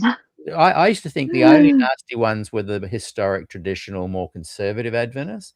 But then I Mhm. tell you what, the gospel progressive Adventists are clever and nasty in a nuanced, even more dangerous way. If someone Yeah, calls me a tool of Satan, I can laugh that off, and most people watching would laugh as well. yeah, But when a progressive Adventist says, "Oh, I'm just really sad for the decision you're making and how much you're attacking the mhm, church. I'm really sad for you." They yes, they reveal their true nature and how mhm. unchrist-like they are, which is ironic. But I just don't find that kind of genuine. I'm not saying every Adventist, but No, if you push against an Adventist, rock the boat, or ask challenging questions, they don't come back with a conversation about it. They try and tear you down in one way or another. Gossip, yeah, rumors, bearing false witness. yeah, yeah. And like I'm on those forums, you know, Mm, a lot. And like I was a video gamer. I could put up with a lot of smack talk, you know. yes, But yeah, it's not those people who I'm responding to because those are the loudmouths. Those are the ones that are stuck in their ways. I'm I'm addressing the people who are reading these comments, who are in the shadows, who need the information. And unfortunately, if I have to talk to some loudmouths to get the information out there, then whatever. It doesn't bother me, but oh, like if they start going for my friends and family, that's when I'm oh just like, yes, no, yeah. Look you out! gotta Yeah, yeah, stop. look out! Here comes the gamer. And I like your approach with that too, because some people think, "Oh, you're never going to change their minds. Why do you keep trying?" They're totally missing the point. We're not trying to change the mind of the traditional Adventist. We're trying to, in many ways, and I've said this before, I try and be a lighthouse where I'm Mhm. putting light, shining a light onto the coastal rock forms and the craggy submerged rocks, um, in a way to help those who are on the edge consider that leaving is actually okay to do and normalize it, but to Yeah. also warn people away from it. Hmm. Yep. This is not actually a healthy thing to approach, because Oh no. some people write to me and say, "Hey, we're looking at becoming an Adventist, but we've watched your shows. Is there's things we should be careful about?" Yeah, I go, "Yeah, turns out that's there is, but the people are so lovely." I said, "Of course, yeah, that's my yeah, point." yeah. No, I get that. And actually, like I wear my little heretic Oh, I love t-shirt. it. Did you design Anyway, that? what's that? Did you design that image and make it? No, No. no. Oh, BK Apologist, I think it is. He has a t-shirt Right, store, so I right. got it through him. Through him. But yeah, I go out in that t-shirt, and people would be like, "Oh, what does your shirt mean?" And that gives me an opportunity to share the gospel To share the and put a gospel. little bit say, "Stay away from those crazy vegans with hospitals," Yeah, yeah, yeah, yeah. because that's nobody knows who a Seventh Day Adventist is. If they know a Seventh Day Adventist, they'll just know them as the wacky vegans with hospitals. Yeah, yeah, That's it. yeah, And they think that everybody knows them, but no, nobody knows who a Seventh yeah. Day Adventist is. You'll run into people who know the Jehovah Witnesses or the Mormons because Yes, and they'll often they do confuse the the two as well. yeah, yeah, but Seventh Day Adventism is just so. And even when I was a Seventh Day Adventist, I was like, oh, we're just like Protestants, but we go to church on Saturday because that's the Sabbath truth. Yeah, And yeah. I'm we're interviewing. not, or Yeah, they weren't. yeah, exactly. I think next week I'm interviewing Reinder Bruinsma, and he's written, he's a good gospel Adventist, progressive Adventist, Reformation Adventist is probably the best term for these guys. Oh, They okay. want to reform Adventism. And he's written a book called Good luck. Towards an Authentic Adventist Theology. And I'm like, I can't wait to read the book and interview him. I've interviewed him several Yeah. times. And he's a genuine, lovely guy, but he's trying to bring about a change within Adventism. And I'm like, Yeah. well, if you want to move towards an authentic, what's the title again? Towards an authentic Adventist theology, you have to, as Frank Merendino says, jettison the Yeah. pillars. And one of them is you'd have to let go of the Sabbath as being salvific. Yeah. Is the Adventist church ever going to do that? No way. You'd I have to don't get think rid of so. the notion of it being an imminent return based Yeah. on how we behave or how Adventists behave. Last generation theology is baked into Adventist doctrine. Oh, You cannot yeah. move towards an authentic Adventism unless you ditch. And then Mhm. these super smart people, they've all got PhDs. What Mhm. on I earth know. are they thinking? Yeah. You cannot create a more gospel-focused Adventism, a Mhm. more authentic Adventism, until you ditch that stuff. Yeah. And I said to him once in an interview, I said, because I've seen him do stuff, and he always talks about, you mentioned hospitals, and he always brings up, oh, but we've got the hospitals and the health message and Yeah. the education system. And I said, so do the Mormons. And then in another Yeah. interview, I said, well, tell me, what is it that Adventists have got that's unique that no other church has? And he couldn't answer it. It's just the spirit of prophecy, and that's it. Spirit That of was like one of the biggest questions I'd ask my mom. I was like, oh, there's Seventh-day Baptists. What's wrong with them? They don't have Ellen. They they don't gotta have Ellen. spirit of prophecy. And so And to move towards a more authentic Adventist theology, you'd have to ditch the spirit of prophecy doctrine. And Adventism leadership is never, ever going to do that. yeah, So they want to get closer to Ellen. They don't want to yeah, get and further. these That's guys love Ellen. They mhm. want to reclaim and revise her and oh, she was a lovely lady and she brought me closer to the Bible. Actually, no, that was Marion Davis and Fanny Bolton, who were such clever writers that they wrote so poetically that you felt good. Yeah. And they used the word Oh, you Jesus. know, oh, I was gonna say somebody that writes real good about Ellen White would be Steve Daly's. Um, Yes, yes, so good. yeah, if Yeah, you got to get Ellen out, yeah, go to Steve yeah, Daly's so good. biography. And I was amazed at how much the progressive Adventists and the scholars don't like him. They've damned him, and Oh, like I know. I knew that he would get pushback from, but I thought they would at least I know. read it with a sense of um, scholarly inquisitiveness. Yeah. Yeah, I haven't had him on the show for ages, but he's always a winner. Oh, yeah. No.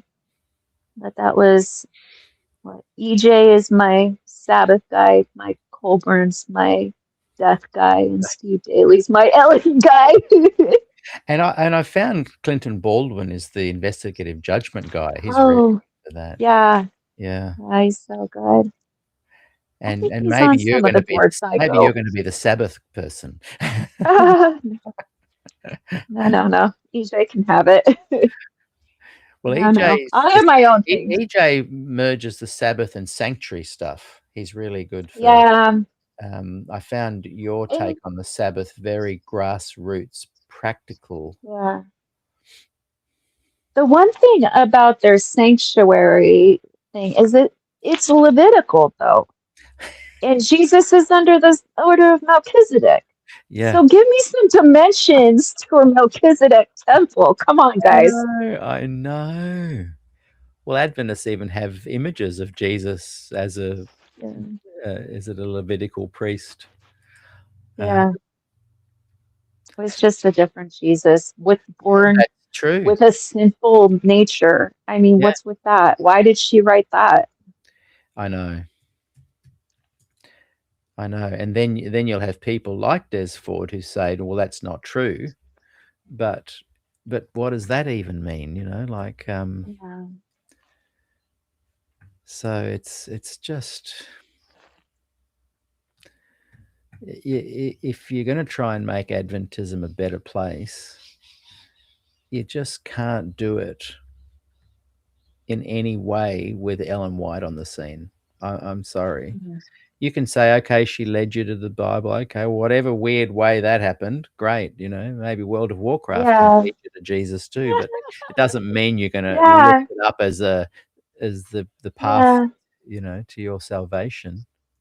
But really, I guess like a lot of things have the gospel in it, but yeah, don't lift them up to fundamental belief number 18 or Yeah. whatever.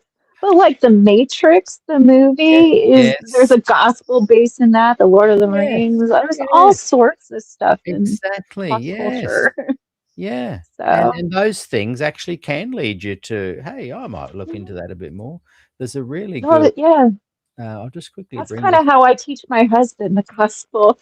I'm Yes. like, oh, hey, this is how that was. Oh, what's popping up on the screen? Yeah. Oh, you are. Sorry, I just put this up. This is Colleen Tinker, Mm, from Assurance Ministries, former Adventist yes. Fellowship, and this is an article she's written called "Jesus is not an Old Covenant Priest." And that photo, or not photo, but that painting or art, creative work, whatever, there Mhm. is Jesus serving as a Melchizedek Levitical or priest. Levitical priest. It's like Yep. that is just not biblical. Like that alone No. should end the debate. Yeah, because Hebrews 7:12, that's the one that says that when the priesthood changed, so necessarily needs to be a change of the laws. So I mean, it's Hebrews, Galatians, all so yeah. Why don't we get to read Galatians when we were Seventh-day Adventists? Hmm. Makes you wonder. Yeah, yeah. They're But such yeah, great Hebrews cherry 7:12 pick. was like big for me. Yeah, yeah, yeah, Because it would be like me keeping the laws of 1940 Germany, living in yeah. America. The laws, exist in history books, but I'm neither living in 1940 Germany Yes, or, exactly. Yeah, I exactly. don't get it. I Yeah, don't. yeah. Um, let's read some comments and then we'll wrap it up. Okay. Um, and for those watching and noticing that I do put my 2 cents in a lot, um, that trying to see this as, Barb and I at a cafe having a coffee, chatting, conversation. It's not. I don't think I am ever going to try and claim the role as being a great interviewer. I'm Oh, more you of a are. I'm more of a conversationalist, and so sometimes I will talk as much or more than the guest, but Oh, sometimes I'll sit back and listen. I was I'm pretty not good much with. of a talker. No, you're great. I'm loving this conversation. I really love it, and it's back and forth. We're sharing our thoughts and ideas, and it turns out people enjoy that. So that's Oh, good. good. Yeah. So Truth Hurts has pointed out there's also evidence that the Hebrew Sabbath was kept on a lunar cycle rather than Right. the 7-day cycle Adventists keep. If that's true, not one single Adventist is keeping the Sabbath. Oh, the Grace Abaddon study. Yeah, that was a big cover up within the Seventh-day Adventists Tell us about too. that one. I'm not sure. Okay, oh, there was, I think the study was done in like 1943. Oh, but it was a big thing of how they calculated the Sabbath and actually how Oh, that came into the 1844 yes, uh, time chart thing. But they that's knew that when Jesus died. and that their charts were wrong based off of Yeah, all of this information. I do remember. And there was a lot of Adventists. Well, the scuttlebutt is that there were Adventists that left after that Grace Abaddon, I think it's Yes. called, study. In So fact, I I don't did know an if interview somebody with in a the, guy and he chatted about that. It'll come yeah, back to me who it was. well, I mean, it's so extensive, but yeah, you have to have a thinking cap on for that one. Yes. And Jane adds Jesus as Michael should be the biggest red flag. I remember Yeah, challenging a good yeah, progressive Adventist about that, and they just had some convoluted way of answering it. And I thought, no, Jesus was not Archangel Michael. yeah, It's just not. It's not biblical. Oh well, no, that can just be a metaphor. Oh goodness, I love metaphors and analogies, but Adventist progressives just have turned it into an art form. It's like a big smoke screen for them. mhm. What else have we got here?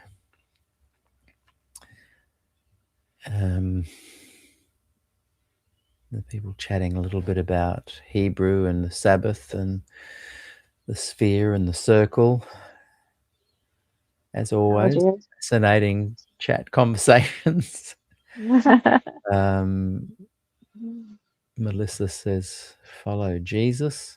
And I think when we critique Adventists in this way, like you've just said, it's important to talk about this kind of thing because just possibly Adventists are following a Jesus that is not actually the Bible Jesus. They're following an Right. Ellen Levitical last generation theology kind of Jesus. That's it. Yeah. Like I was just talking to somebody on the forum today, and they're like, "Well, I'm gonna stand up to the judgment seat by myself without." I was like, me "That too. is just Yeah, scary." yeah, yeah, No. yeah. That's right. Well, I But think that's what they're told, that they need to live yeah. in the last days without a mediator, Yeah, well, advocate, I've even got intercessor. that here on the screen from the Great Controversy, page 425. Those who are living upon the earth, when the Yeah, intercession of Christ shall cease in the sanctuary above, are to stand in the sight of the holy God without a mediator. that's That in horrifying. essence is the whole. That's the end game of Adventism. Mhm. That's the goal of Adventism, to create a people that can stand without an intercessor, keep the commandments for a short period of time after probation is closed, to convince the other planets and the many angels that it is possible, proving Satan's claim wrong, that you can actually keep the commandments and not be a puppet. And then Yeah, the Adventists come in with, oh, but you'll be so enriched by Christ and he will be indwelling with you. It'll be him working through you. Whatever way you slice it, it's human endeavor and involvement in not sinning. That is not the claim of the gospel.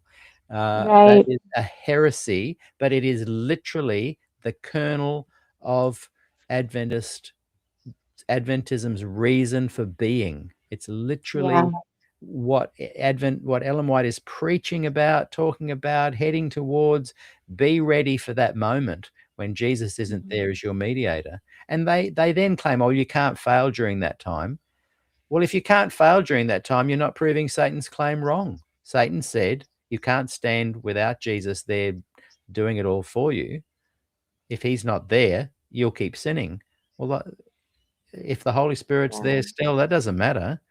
You're still going to be at a point where you have to potentially fail, or you're not proving Mhm. Satan's claim false. You are a puppet.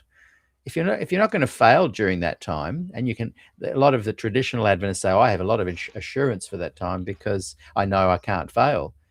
Well, you've just proved the whole point of Adventism as being ineffective, because the point is that you can potentially fail, and by not failing, Yeah. you've proved Satan's claim wrong. You've vindicated God. Adventism's main punchline is you need to vindicate God, and that is Yeah. not biblical. There it is. And they got to be vegan too, because to be translated to heaven, don't you have to be vegan at that point? That's their whole vegetarian. I Yeah, mean, yeah, vegetarian's not good enough. You have to be vegan, yeah. as you know, That's and there's still meat eating, yeah, Adventists out there, and if they're going to stand before God without an intercessor, they've got to be vegan and also, which, they'd better be near the equator too, or they won't be keeping the Sabbath. yeah, Trail and they runner. don't even, oh, Sorry. No, hi, yeah, Greg. yeah. She writes, "Hey, Barb, great seeing Oh, you." yeah, it's Sorry, nice what were to see what you. were you gonna say there? Oh, their veganism, that's just, you know, they say it's the health message, but it's really, a cult asceticism and purity ritualistic. Yeah. It's, you know, it's doctrines of demons. And it just, there's so many unhealthy people. I know I am unhealthy, but, I had, that upbringing. And, there was traumatic things that happened to me. Like I suffer addiction. And that is partially because of my less than ideal childhood, I Mm, guess.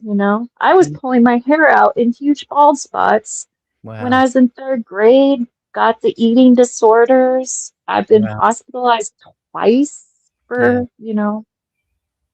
not wanting to live anymore. Yeah. There Wow. is a lot of stuff. Yeah. But the Wow. even when you like go to potluck and you bring a vegetarian dish, the vegan's gonna go, oh, we're vegan. So they kind of look down on you. Yeah. There's always a tier that they're gonna look down on you. If Yeah. you're vegetarian, you got a vegan that's looking down on you. And if you're a vegan, that raw diet person's Yeah. looking down on you. Yeah. It just keeps Yeah. going down. Stop Yeah. eating food. Yeah. The Adventists are all about measurement. Everything's got to be measured. Like those people that were criticizing me the other day, and I read about it out on the show where they were saying, well, in the 10 years since you've left the church, how many people have you witnessed and brought to Jesus during that time? Kind of implying that now that I've left, that's, I'm not as Uh-huh. effective in the measurement scale anymore. Yeah. And I feel sorry for them. They're so ignorant with that. One of them Yeah. wrote to me this morning and said, "Hey, look, I can see you're upset by my comments, and when I get back Oh, from camp, let's go out and have lunch together, and we can talk it through." And I thought, "Good." And I know it sounds like I'm adding their intention with the tone of my voice, but I know them. I've known them for 40 years. I know what they mean. yeah. Uh, and um, Colin writes, XJ Dub's Mormon stories are eerily similar to ours. That culty framework isn't a far leap in these organizations. Um, Um, I don't know. They're all different flavors of bad. yeah, yeah. It's interesting hearing But you talking about those issues that you've had and perhaps continue to struggle with. And I think um, that when you're an Adventist and have those feelings, there doesn't feel like there's hope, and you blame yourself. When you yeah. feel liberated into a better understanding of what that source material is saying, the true gospel, you Hmm. still have those problems, but you now see it as you have hope. You're not dark Hmm. on yourself. You can seek some kind of help through it. There seems to be light at the end of the tunnel. There's a Yeah. different feeling when you have the issues that are going to plague all humans. But Hmm. out of Adventism. Just for me, I think you might agree, it just seems easier to deal with than when I was an Adventist. Yeah. And Certainly more support now that I'm out of yeah, Adventism. Yeah. yeah. But yeah. And like you said earlier, with the friends we're making here in the chat and in this group, I often see people reaching out to each other and making friendships. Mhm. And I remember, I won't mention names, but there's a couple of people that have, they have Zoom meetings regularly and chat, and they've become really good friends and help each other through Mhm. stuff. And Yeah, I was really, when my late husband's little sister, that last fall, that destroyed me. I didn't want comfort. I didn't no, want anything. I just wanted to disappear. So, and what the irony is, not irony, but it's interesting that the people that love you and care about you and the friends you've made, they understand that. They go, yeah, yeah. there's no Oh, I judgment. know. Yeah, And we weren't given the tools to help to get through some of these that's right. things, Yeah, you know. We were taught to run and hide or yeah, put it under the rug, and that's right. Yeah, so that's that right. was it Fred is what it is. Fred points out this, and this hit a nerve with me recently. Mormon Stories is being sued by the Mormon Church, and Oh, many of really? the formers are hitting a nerve, says Fred, in their religions. They're being sued by their former churches, Peter. and it's and I know Really? I've got an insider friend that has said they're watching me very closely. If there's anything I step out of line with as far as any allegations to the church, or Oh, they're watching, hoping to move in if they can. I had that's some bad. pushback on using the name SDA in the program, but when Yeah, you say SDA Q&A, it's, you're asking questions of the Adventist Church. It's clearly not part of their trademark. yeah. Um, and again, yeah, this is interesting. Jane writes, at this point, I roll my eyes at the progressives the most. Oh, lost you. And there we go. And yeah, that's true. That's what I've been doing. My eyes have been rolling towards the progressives more than any of them.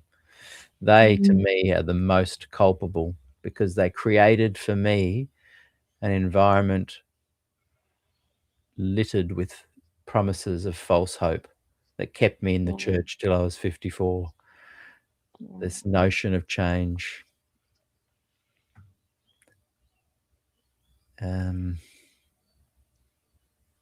And Jude writes, all the high control religions are business oriented, publishing companies. Yeah. It has to take us to do our homework and check out where yeah, your faith is leading you. yeah. Um, But you just think it's normal. yeah, that's right. Dexter writes, ADL are as sharp as a ball and cut effectively as a ball.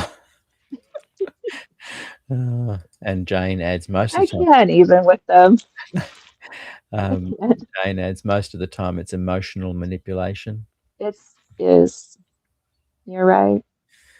Yeah. Yes. Listening ear, writes Jane, manipulating the mind is so true. Mhm. Adventist Defence League are watching.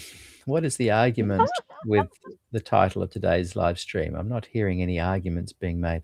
Well, I'm Oh. glad you suggest that. I'm not sure which Defence League is writing to me. And by the way, the thing I like about the Adventist Defence League is that they're shooting from the hip. The progressives are so, oh, this is our church too. And I agree with the Adventist Defence League that the progressives actually do harm to the SDA Church. But we're not making arguments, Adventist Defense No. League. We are discussing this topic that is so not needing to be defended when the claim is made. It is impossible to keep the Sabbath sunset to sunset on a sphere. So there's no need to then go on and defend that. And in fact, a lot of what Adventist Defense League do, the claims they make, because it's you guys making the claims, it's your, as I said earlier, the burden of proof lies on the one who makes the declaration, not on the one who denies it. But with regards to the Sabbath, it is very, very clear that you can't keep the Sabbath sunset to sunset on a sphere. It's like, it's not even a debatable claim. Right. It's not a maybe. You just can't. And you look at the international dateline, you just, it's, You need external sources telling you what day it is. Like take I mean, they could certainly do a study. They can do anything they put their minds to it. But if you just like have some Seventh-day Adventists that have been in a coma for 6 months and they wake up, don't tell them what day it is. See yeah, if the Holy Spirit yeah, tells them what day it is. You know, or if the birds come to their window and say Sabbath. yeah, yeah. And Whatever then, that guy was saying. and then hop in a plane and fly to Australia and go ahead in time and miss a day Yeah, over the dateline. And what does that do to your situation? And because Chris, it does. It's easy to lose track of you just time. can't. Like the Sabbath as salvific, keeping it as salvific is like a bucket with holes in it. You cannot fill that bucket. Right. It will not be filled. Chris writes, you can't keep the Sabbath in Alaska, Norway, International Dateline, or in heaven. So, it's not ADL. We're not really making a claim. We're stating a fact. Yeah.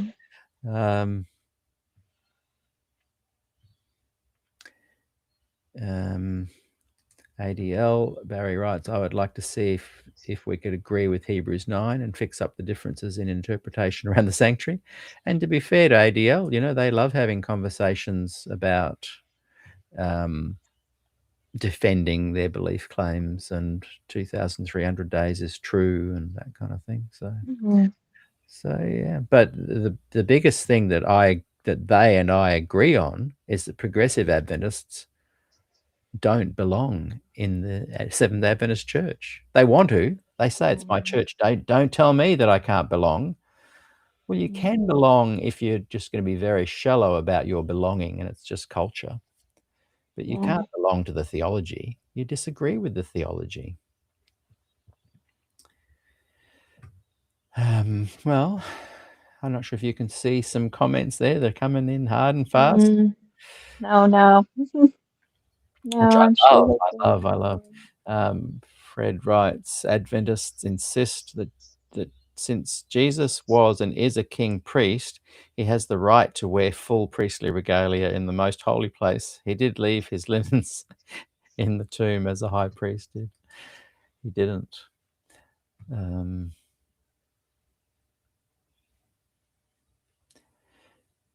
Yeah.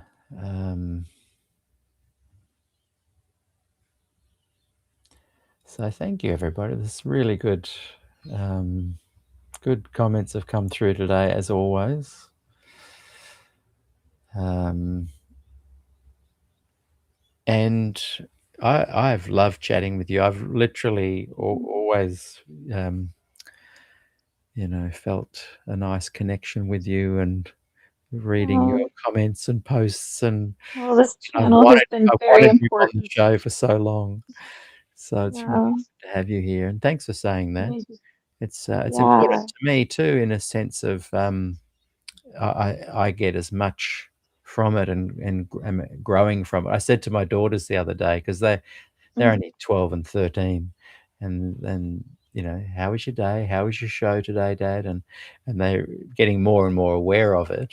Yeah. But I said to them yesterday, I said, because they haven't watched any. They occasionally walk in and say hi and wave to people, on the show. Hmm. But I said to them, one day you'll watch this and you'll see me growing over a period of time. And Yeah. I said, just, be careful not to just log into one thing and see Daddy as that, because Yeah. I've changed so much. And people say that about Ellen White. Oh, but she changed so Yeah. much. No, not really. Yeah, of course she grew and she changed it. But when she felt that we need to focus on Jesus, she was really switching from feeling that you needed to earn your way to even get to Jesus. Her Hmm. change came when she said, oh, no, you can have Jesus immediately, and then he will help you keep on working. Yeah. So to the point that she died and said that she stood by the Great Controversy book, always, there's no doubt that she didn't shift her general point, which is Adventists are a people raised to vindicate God, prove Satan's claim wrong, and when probation Yeah. closes, they've got to stand and demonstrate that without a mediator. That's Adventism. That's good. It's not biblical. So sure, you don't have to believe that if you're a progressive Adventist, but please wake up, get your head out of the sand. Your church does not teach what you believe. It does not Yeah. support what you believe. And you coming into the Adventist church and watering down the traditional beliefs, it's just Yeah. irresponsible. It creates an environment where young people are just sick of the incongruency there. Unfortunately. So A what's lot of the new people, they don't know anything no, about no, Adventism. I'll find out though. I say that Ellen White is rolling in her soul sleep with some of the things people are saying. Rolling in her soul sleep. I love it. There's a Yeah. lot of, and I know Miles started this, and I'm not opposed to it, but there's a sense that the nouveau Adventist that he speaks of, and I've been bandying that word around for a long time, but I used it to talk about the Ford New Theology guys, the nouveau Adventist to me. I'm just saying from my definition before I'd even heard of Miles's definition, was about the nouveau Adventists. The new Adventists were the progressive Adventists, the gospel Adventists. And I Mhm. don't mind that definition has shifted a bit, because I think we've defined enough and clearly the progressive, liberal, gospel, Reformation Adventists. We know who they are clearly, but there's Yeah. some discussion about the nouveau Adventists, and I still don't believe they realize, those that are discussing this, that the people they speak of, Arise, Light Bearers, David Asscherick, Ty Gibson, they think that they are bringing in a more moderate, new, progressive kind of Adventism, but they are Mhm. not. I've researched Mhm. this deeply, and those guys link back legacy from one leader, inspiration, back to the Standish brothers, who, the Australian, they worked with the CBs over here, the Concerned Brethren. They did much to damage Des Ford. They are traditional Adventists. When they got their hooks into our North New South Wales conference here, before long, they had the gates closing on the campground between Sabbath hours. You couldn't come in or leave. You couldn't have coffee on the grounds. These Yeah. so-called nouveau Adventists are presenting, and sadly, a lot of the former Adventists that are talking about them think that they are trying to progress the Adventist church along. No, they're just better at looking cool, funky, hip, and don't talk about key issues. But you dig deep, guaranteed. The Arise, the Light Bearers, and look, if I'm wrong, come on the show, Ty Gibson and David Asscherick, and prove me. Yeah. But you guys have exhibited, by the running of programs here, training programs, your trainees have exhibited to me face to face in conversation a very deep desire to hang on to historicist Adventist teachings. So that's my little statement on the Nouveau guys. Sure, go ahead with that definition, but these guys are anything but new theology. They're not progressing at all. They're just better at putting lipstick on a crab. Thought I'd throw that in there. So where to now that you're kind of not ramping up, but you're there's one of the pictures you had of you. I might have. Oh no. I've lost it. I can't bring it up again. I'd have to go and find it. But you're sharing your testimony, and I think it's the picture that talks. Oh, The one yeah. holding the Bible and the magnifying glass and the T-shirt that you're wearing now. There's a joy on your face, and there's a joy in the Substack. What you've written. There's a real joy in it. So where to from now? Like, do you see yourself expanding on that, or just continue on with what you're doing? No, I'm just going to continue on with what I'm doing. No, whatever. I ask Lord God Almighty to put me where He wants me to be, but like I said, that last article really surprised me because I was just on the way to a tax appointment and forgot what day it was. So that's why that kind of came about. But no, that's available in the Substack as well, is it? Yeah, that's new. When you read out, I mean, Substack. Yeah, it's new.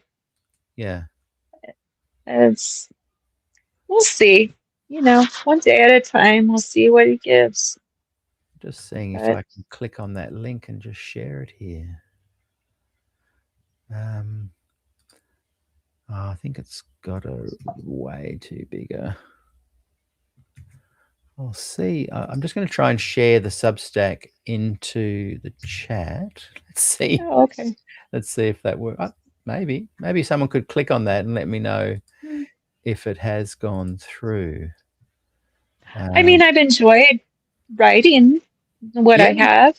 I really have. But yeah. I've put that in all the platforms we've gone live to. So people might like to click on that and see if it works. Well, whatever direction you take, I'm enjoying the journey and reading your material, and I would love to have you back on the show. Let's pick another topic, and I promise I'll talk less next time. I'm actually very interested in what you have to say. I just got excited today. Yes. So, well, thank you so much, Barb. I've really enjoyed it. Nice to see everybody. Yes, it's good seeing the comments that have come through. And I just want to invite everybody, come and join us for Good News Fellowship tomorrow. We've got our own YouTube channel. If you just look at YouTube Gospel Good News Fellowship, you can easily find us. We also go live into our Facebook SDAQ&A group. But it's kind of really to me, it's the nicest program of the week. I love gathering there, and we have some nice music, and you've been a few times, and we listen to a presenter, and it's just the good news. So I just want to encourage people, come and join us tomorrow, same time as today's show started. Well, until next time, thank you, Barb, and we will look forward to talking again soon. All right. Good night.